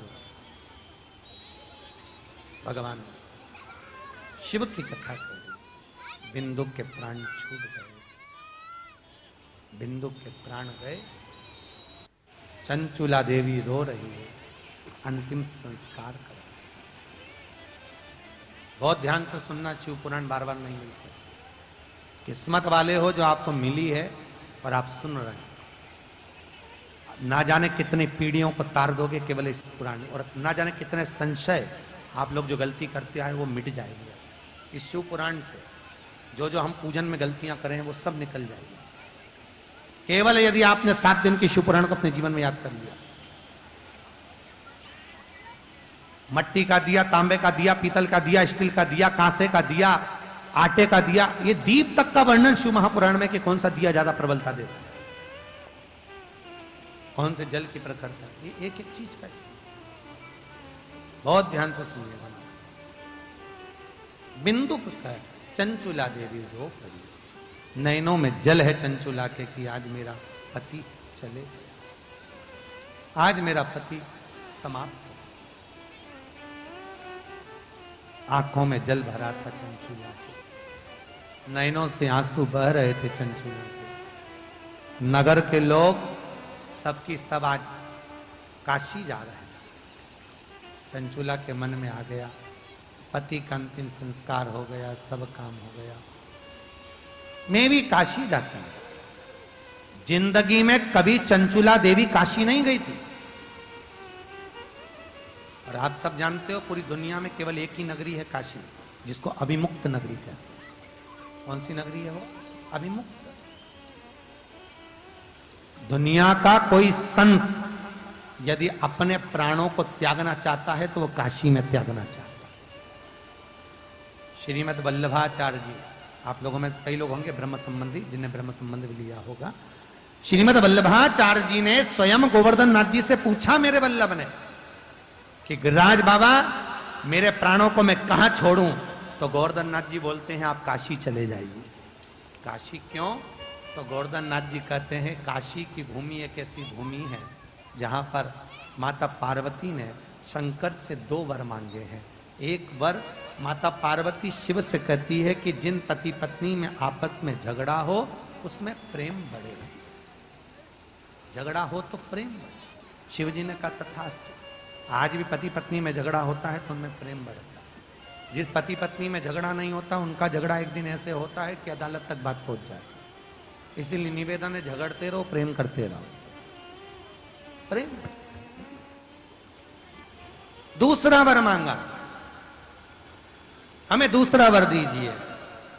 क्या वर? तो कहा दूसरा वर ये दीजिए कि काशी में जो मरेगा, पार्वती जी बोलती हैं काशी में जो मरेगा तो उसको गुरु मंत्र आपको देना पड़ेगा। गुरु मंत्र आप शंकर भगवान, गुरु मंत्र आप दीजिए। शिव जी तुरंत बोले पार्वती, जगदम्बा ये कभी नहीं हो सकता, कभी नहीं हो सकता कि मरने वाले को गुरु मंत्र मैं दूं, और तू कह रही है कि गुरु मंत्र आपको देना पड़ेगा। कभी नहीं हो सकता, कभी भी नहीं। चंचुला देवी का प्रसंग है। पार्वती मैया चित्तवृत्ति रखकर नयन बंद कर कर बैठ गई। शिवजी आखिरी में बोल दिए, ठीक है पार्वती, ठीक है, मैं तुझे वचन देता हूं पार्वती, मैं तुझे वर देता हूं, काशी में मरने वाले को गुरु मंत्र मैं दूंगा। तो पार्वती जी बोलती है, मुझे कैसे मालूम पड़ेगा कि आपने गुरु मंत्र दिया? मालूम कैसे पड़ेगा? तो पार्वती से पूछा, तू बता क्या चाहती है? पार्वती जी कहती है, गुरु मंत्र देना तो सीधे कान में देना, और सीधे कान में देकर कान को मोड़ देना, मैं समझ जाऊंगी कि आपने गुरु मंत्र दे दिया। आज भी काशी में मरने वाले का सीधा कान अपने आप टेढ़ा हो जाता है। आज भी पहले हमको भी विश्वास नहीं था, फिर एक बार जब काशी में कथा करने गए तब मणिकर्णिका पे जाकर दर्शन किया। किसी के कान सीधे थे, किसी का कान टेढ़ा था, तो पूछा ये सीधा कान वाला कहाँ का मुर्दा है, तो कि 40 किलोमीटर दूर। जिसका कान टेढ़ा था उसका पूछा तो ये काशी की वो कॉलोनी का है। तो समझ में आ गया कि शिव महापुराण में मणिकर्णिका की एक पुस्तक निकली हुई है, आपने पढ़ा होगा, काशी मरण मुक्ति। कभी मौका मिले तो उस पुस्तिका को पढ़ना, या विद्येश्वर संहिता शिव पुराण की पढ़ना। उसमें स्पष्ट किया गया है काशी में मरने वाले का सीधा कान टेढ़ा हो जाए। आज भी कभी मौका मिले तो दर्शन करके आना। अभिमुक्त नगरी है काशी। गोवर्धन नाथ जी श्रीमद वल्लभाचार्य जी से करें अगर प्राणों को त्यागना है तो काशी जाओ। मेरे वल्लभ ने 80 घाट पर पहुंचकर प्राणों को त्यागा। रामानुज स्वामी, जिनसे रामानुज कोट आगे बढ़ा है, शंखचक्र, रामानुज स्वामी कहते हैं कि अंतिम समय में वेंकटलाल से पूछा गया कि प्राण कहां त्यागना है, तो वेंकटलाल कहते काशी चले जाओ। राम स्नेही संप्रदाय, जहां राम जी का नाम पूजा जाता है, राम जी महाराज जिन्होंने स्थापना करी राम स्नेही संप्रदाय, वो कहते हैं प्राणों को कहां त्यागा जाए, राम जी कहते हैं काशी चले जाओ। संत काशी में जाकर अपने प्राणों को त्यागना चाहते हैं क्योंकि शिव का गुरु मंत्र उनके कानों में मिल जाए। अभी मुक्तता है काशी, मोक्ष नगरी है काशी, अभी मुक्त। भारत की भूमि के सबसे ज्यादा मुर्दे कहां चलते हैं? काशी में। अपने यहां गाड़ियां ओवरटेक करती, वहां मुर्दे ओवरटेक करते हैं। लोग मुर्दों को लेके भागते हैं, जल्दी जल्दी समय पे हमारा नंबर लग जाए। काशी में पूरी दुनिया में कहीं पे भी मुर्दे जलाओ 3 दिन तक ठंडे नहीं होते। काशी के मणिकर्णिका घाट पर जो मुर्दा जलता है आधे घंटे के अंदर ठंडा हो जाता है, जलकर पूरा ठंडा। मणिकर्णिका मोक्षता है। अभी तो दुनिया के लोगों को थोड़ा डर लगता है वहां मणिकर्णिका पे जाने में, इसलिए लोग जा नहीं पाते, बहुत भय लगता है। मणिकर्णिका के घाट पर पहुंचोगे ना, और मैं तो कहता हूं जिसको अहंकार है ना बहुत, दौलत का, धन का, काया का, माया का, मेरा निवेदन है उसको एक बार मणिकर्णिका के घाट पे जरूर ले जाओ, पकड़ के ले जाओ। चल तू दर्शन, चलकर दर्शन तो करो। चारों तरफ लकड़ियों की दुकान, कंडों की दुकान, और दोनों साइड रोड पे मुर्दे ही मुर्दे, और बीच में से तुम जा रहे हो मणिकर्णिका के घाट, और घाट पे भी हजारों मुर्दे एक साथ जब जल रहे होंगे तब तेरी अहंकारी सब निकल जाएगी कि धन तो यहीं पड़ा रह गया, जीव वो चला गया। जिसको अभिमान हो उसको एक बार काशी ले जाओ, एक बार मणिकर्णिका के घाट जरूर जाओ, दर्शन करा। इसको कहते हैं जी, कहां कहां अभिमान, क्यों फूला फिरे? अभिमान, धन, दौलत, काया, माया सब पड़ी है, सब पड़ी। किस बात का अभिमान करो रे? किस बात का? जबरदस्ती फूला फिरो 24 घंटा दर्पण के सामने, छोटी बना पैसा कमाया धर अंटी में, तो कहा अभिमान? सब मान मेरा कहना नहीं तो पछताएगा, माटी का खिलौना। बारे जोधपुर वालों, तुम्हें तो याद है?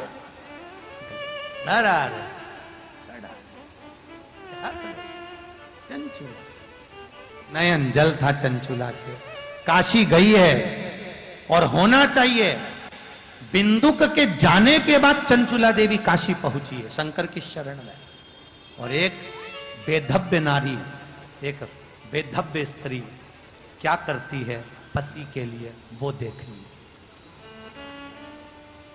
काशी गई, कहीं शिव पुराण हो रही थी, बैठ गई, कभी कथा नहीं सुनी थी उसने, पर 5 मिनट बैठी, लग गई कथा। शिव पुराण में कोई 5 मिनट बैठ जाए उसका चित्त रम जाए, लग गई कथा। पुराण सुनी, गंगा नहाई, बाहर निकली, प्राण छोड़ गए। माता पार्वती की सहेली बन गई, सहेली बनी, मौन होकर बैठ गई, चुप। पार्वती ने पूछा तो चुप क्यों बैठी है चंचुला? मेरे दरबार में चुप रहे ये अच्छी बात नहीं। आप किसी के यहाँ जाओ और एकदम मुंह उतार के बैठ जाओ तो उसको अच्छा लगेगा? तुम तुम्हारी बहन के यहाँ जाओ और ऐसा मुंह उतार के, धापो की बाई की तरह। तो बहन पूछेगी अरे काहे को, मुंह से तो बोल, क्या हुआ क्या? अरे मुंह से तो बोल, बोल ही नहीं रही। तो अच्छा लगे क्या? हमेशा याद रखो, मंदिर में भगवान के सामने, गुरु के सामने या अपने परिवारजन के सामने कभी मुंह उतार के मत रहो, प्रसन्न में रहो। मुंह उतारने की जरूरत क्या? जिंदगी भर भले रो के निकालोगे पर आखिरी का फोटो तो इस्माइल वाले ही टंगे। तुम पूरी जिंदगी भले रो रो के निकालो पर आखिरी में जो फोटो टंगना है उसमें तो तुम बड़े प्रेम से इस्माइल देती मिलोगे, मुस्कुरा। फोटो टंगा रहेगा, माला टंगी रहेगी, पंखा चलता रहेगा, प्लास्टिक की माला हिलती रहेगी और तुम इस्माइल देती रहोगी। सास जब इस्माइल देती हुई देखेगी तो बहू भी अपने पति से कहेगी तुम्हारी अम्मा रोज मुस्कुराती हुई दिखती है। तो पति भी कहेगा समझ में नहीं आता अम्मा क्यों मुस्कुरा रही है। अम्मा इसलिए मुस्कुरा रही बेटी हम भी जोड़ जोड़ के मर गए, आखिरी में टंगा है। एक दिन तुम भी जोड़ोगे टंगोगे, इसलिए डोकरी मुस्कुरा रही। जोड़ा छोड़ा, कहा मतलब क्या जोड़ा? जो जोड़ने का था वो तो जोड़ा ही नहीं, धरा रे। इसलिए कहते हैं अच्छे से खा लो, पी लो, मौज कर लो, मरने के बाद तो कंडे पे केवल धूप लगना है, खा भी नहीं पाओगे। गुलाब जामुन धरी रहेगी और कंडे पे छूटती रहेगी और कहेंगे अम्मा खा रही है। अम्मा ऊपर से कह रही अरे मेरे को सांस की बीमारी थी और कंडा जला दो, ऊपर को चलो, और धाप धाप के अम्मा मरीज जा रही और कंडे पे धूप छोड़ रहा है और बात कर रहे अम्मा को भोग लगा दो, अम्मा के भूखा मार दिया और गुलाब जामुन पंडित के ठुसा रहे। कहा मतलब सब धरी रह जा, मौका मिला है उपयोग करो, सब इतने जोरदार जोरदार साल रखे हैं तुम्हारे पास में, इतने अच्छे अच्छे स्वेटर रखे हैं। हर बार पत्नी कहती है नया स्वेटर नया साल पहन लो, पुराना वाला निकाल लो, पुराना निकाल। अरे तो नया पहन लो ना, पुराना निकाल। तो पत्नी कह रही नया कब, बाद में पहन लेंगे। अरे तो बाद में पहन लेंगे मतलब तुझे मालूम है कि 2-4 साल 10 साल 50 साल 100 साल जिएगा? और यहाँ तो शिव पुराण कह रही जिंदगी का ठिकाना ही नहीं। इसलिए निवेदन है अलमारी में जितनी साड़ी रखी सब निकाल निकाल के पहन लो जी। ऊपर जाकर बाद में रोना आएगा, नीले कलर की तो पहनी नहीं। यमराज से कहेगी बंस मोर एक बार फिर से छोड़, यमराज कहेगा चुपचाप चल, छोड़, धरी न जा रहे सब, भरी रखा।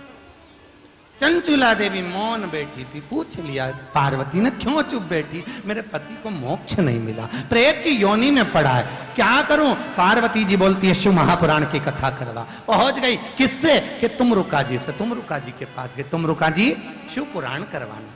तुमरुका जी बोले कर दूंगा, कोई दिक्कत नहीं है, पर जोड़े में कौन बैठेगा पूजन में? कहा मैं किसको बैठू? भागवत का यजमान राजा परीक्षित है, रामायण के यजमान काशी के नरेश है, पर शिव महापुराण का कोई यजमान नहीं बना। तब शिव पुराण के यजमान कौन है? अच्छे से सुनना। पार्वती जी ने पूछा पुराण नहीं करवा रहे कि यजमान कौन बनाऊं, जोड़ा किसको बिठाऊं? तो कहा चिंता मत कर, शंकर से विनती कर। शंकर से विनती करी। भोलेनाथ ने पूछा क्या बात है? शंकर जी कहते चिंता मत करो, पार्वती चलो तैयार होने चलो, अपन दोनों शिव महापुराण के यजमान बनेंगे। शिव पुराण का यजमान, भले ये बच्चे बैठे हुए हैं, भले बहू बेटा बैठे हुए हैं, भले यजमान बैठे, पर ये यजमान नहीं है। 7 दिन तक शिव महापुराण के यजमान इनके रूप में स्वयं शंकर और पार्वती बैठते हैं, शिव पुराण के यजमान बनकर स्वयं शिव और पार्वती। 16 दिन तक शंकर पार्वती तैयार हुए। जैसे तैयार होकर सामने आए, नारद जी बोले कितने सुंदर लग रहे हो ईश्वर जी, गोरा जी इतने सुंदर लग रहे हो, बिल्कुल गणा गौर की तरह। शंकर भगवान ने कहा नारद क्या बोले? गणा गौर। शिव जी कहते हैं सुनो नारद, हम शिव पुराण के यजमान बनकर कथा सुनने जा रहे थे सज धज कर। जिंदगी में पहली बार मैंने इतना सुंदर श्रृंगार करा है। शंकर जी बोले हैं इस श्रृंगार की पूजन पृथ्वी पर सौभाग्यवती माताएं करेंगी, क्योंकि हम चंचुला देवी के सौभाग्य को अमर करने जा रहे हैं। पृथ्वी पर माताएं इस ईश्वर जी और गोरा जी गणा और गौर की पूजन करेंगे। कई बच्चे पूछते हैं मम्मी ये गणगौर कौन है, तो बच्चों को कहना पड़ता है शंकर पार्वती। बच्चे पूछते हैं मम्मी इनने इतना सुंदर रूप कब लिया था, तो बच्चों को बताओ जब शिव महापुराण के यजमान बनने के लिए शंकर और पार्वती गए थे तो 16 दिन तक तैयार हुए थे और तैयार होकर जब निकले थे तब जाकर गणगौर की पूजन हुई थी। आज भी पृथ्वी पर गणगौर पूजी जाती है। ईसर जी और गोरा जी, बच्चे पूछते हैं इतने सुंदर रूप कब रखे, कहना शिव पुराण के यजमान बने थे तब। कितने दिन की गणगौर होती है? 16 दिन की। शंकर और पार्वती को 16 दिन तैयार होने में लगे थे। पार्वती ने 16 श्रृंगार करे, शंकर के 16 संस्कार हुए। श्रृंगार करके बाहर निकले तो ईश्वर जी और गोरा जी के रूप में चले। शिव पार्वती ने कहा सुनो नारद जी, हमारे 16 दिन के स्वरूप को जो पूछता है उस नारी का खंड सौभाग्य होगा, क्योंकि हम कथा सुनने के लिए जा रहे हैं। मात्र कथा सुनने के लिए शंकर पार्वती गए थे, इसलिए आज भी गणगौर घर से निकलती है, बाहर जाती, नदी तालाब कुंड सरोवर बावड़ी तक जाती है, क्योंकि शंकर पार्वती कथा सुनने के लिए। 33 कोटि देवता जब भगवान शंकर और पार्वती निकल कर जा रहे थे, 33 कोटि देवता अपने पल्लू से झाला दे रहे। आज भी गणगौर को झाला दिया जाता है। 33 कोटि देवता कथा सुनने वाले शंकर और पार्वती को झाला दे। आज भी गणगौर को झाला दिया जाता है। कई बात बच्चे पूछते मम्मी इससे क्या होता है? कुछ नहीं, कहते हैं जब भगवान शंकर और पार्वती कथा सुनने चले, जो नारी अपना पल्लू उठाकर झाले के माध्यम से शिव पार्वती को अगवानी कर रही थी, माता पार्वती उसको अखंड सौभाग्य देती जा रही थी। अखंड सौभाग्य। अब कई लोग हैं ऐसा गणगौर की पूजन करते करते जिंदगी निकल गई, तो हमको ये नहीं मालूम कि गणगौर की स्थापना कब हुई थी, कब प्रकट हुई थी गणगौर, कब प्रकट हुई, कब निकली है गणगौर। कई लोग ब्रह्म में जी रहे हैं। अभी भी कई लोग कहते हैं शिवरात्रि के दिन शंकर भगवान और पार्वती जी की शादी हुई। यहाँ बोलते कि नहीं बोलते कि शिवरात्रि के दिन शंकर पार्वती की शादी? कौन से पुराण में लिखा है रे? कौन से शास्त्र में लिखा है कि शिवरात्रि के दिन शंकर पार्वती की शादी होती? कहाँ लिखा? शिव पुराण में और स्कंद पुराण में तो लिखा है वैशाख शुक्ल पक्ष की पंचमी दिन गुरुवार के शिव और पार्वती का ब्याह हुआ है। अब कहने वाले तो बस एक ने बोल दिया, दूसरे ने बोल दिया, दूसरे ने बोल दिया, तीसरे ने बोल दिया, लोगों ने व्हाट्सएप पे डाल दिया शिव जी की शादी का फंक्शन। शिवरात्रि शिवरात्रि शिवरात्रि के दिन शंकर भगवान का शिवलिंग पृथ्वी पर प्रकट हुआ था। शंकर का जन्म दिवस है शिवरात्रि, विवाह दिवस नहीं।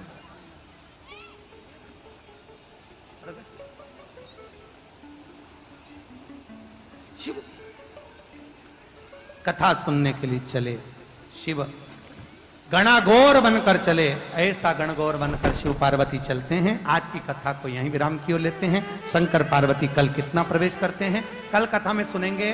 ब्रह्मा जी का सिर कटना और कटकर शंकर भगवान ब्रह्मा के शरीर से एक नदी उत्पन्न होना, जिसका पानी पक्षी और कुत्ता भी नहीं पीता, एक जीव उसमें मुंह नहीं डालता। कल कथा में सुनेंगे वो कौन सा जल है जिसके शरीर पर लग जाए तो 7 पीढ़ियों में करा हुआ पूरा पुण्य नष्ट हो जाता है। कल की कथा में आगे बढ़ते हुए सुंदर शुगर की बीमारी वाला व्यक्ति शंकर जी को क्या चढ़ाकर खा ले कि उसकी शुगर बराबर में रहे, वो कल के कथा में लेंगे।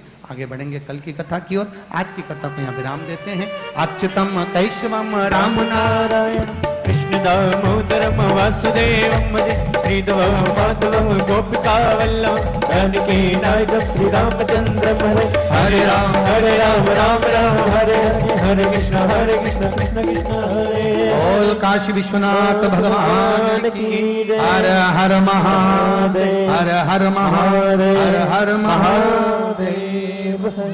ध्यान देना, शंकर जी पे चढ़ी हुई कोई भी वस्तु शास्त्र प्रमाण से नहीं खाई जाती, चाहे जल हो, प्रसाद हो, कुछ भी। पर शिव पुराण पर चढ़ी हुई बेलपत्र प्रतिदिन आपको मिलेगी। उसको एक एक बेलपत्र को आपको चबाकर खाना है। जिसके घुटने में, कमर में, पीठ में, सिर में दर्द रहता है, उसको चबा चबा कर खाएं।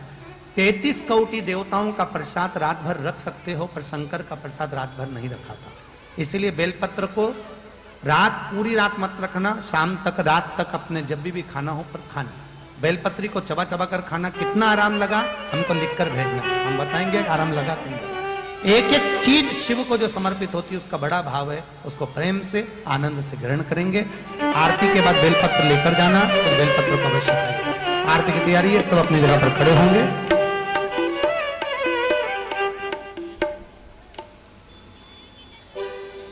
आरती पीछे से ही होगी, कैमरे के पीछे से ही।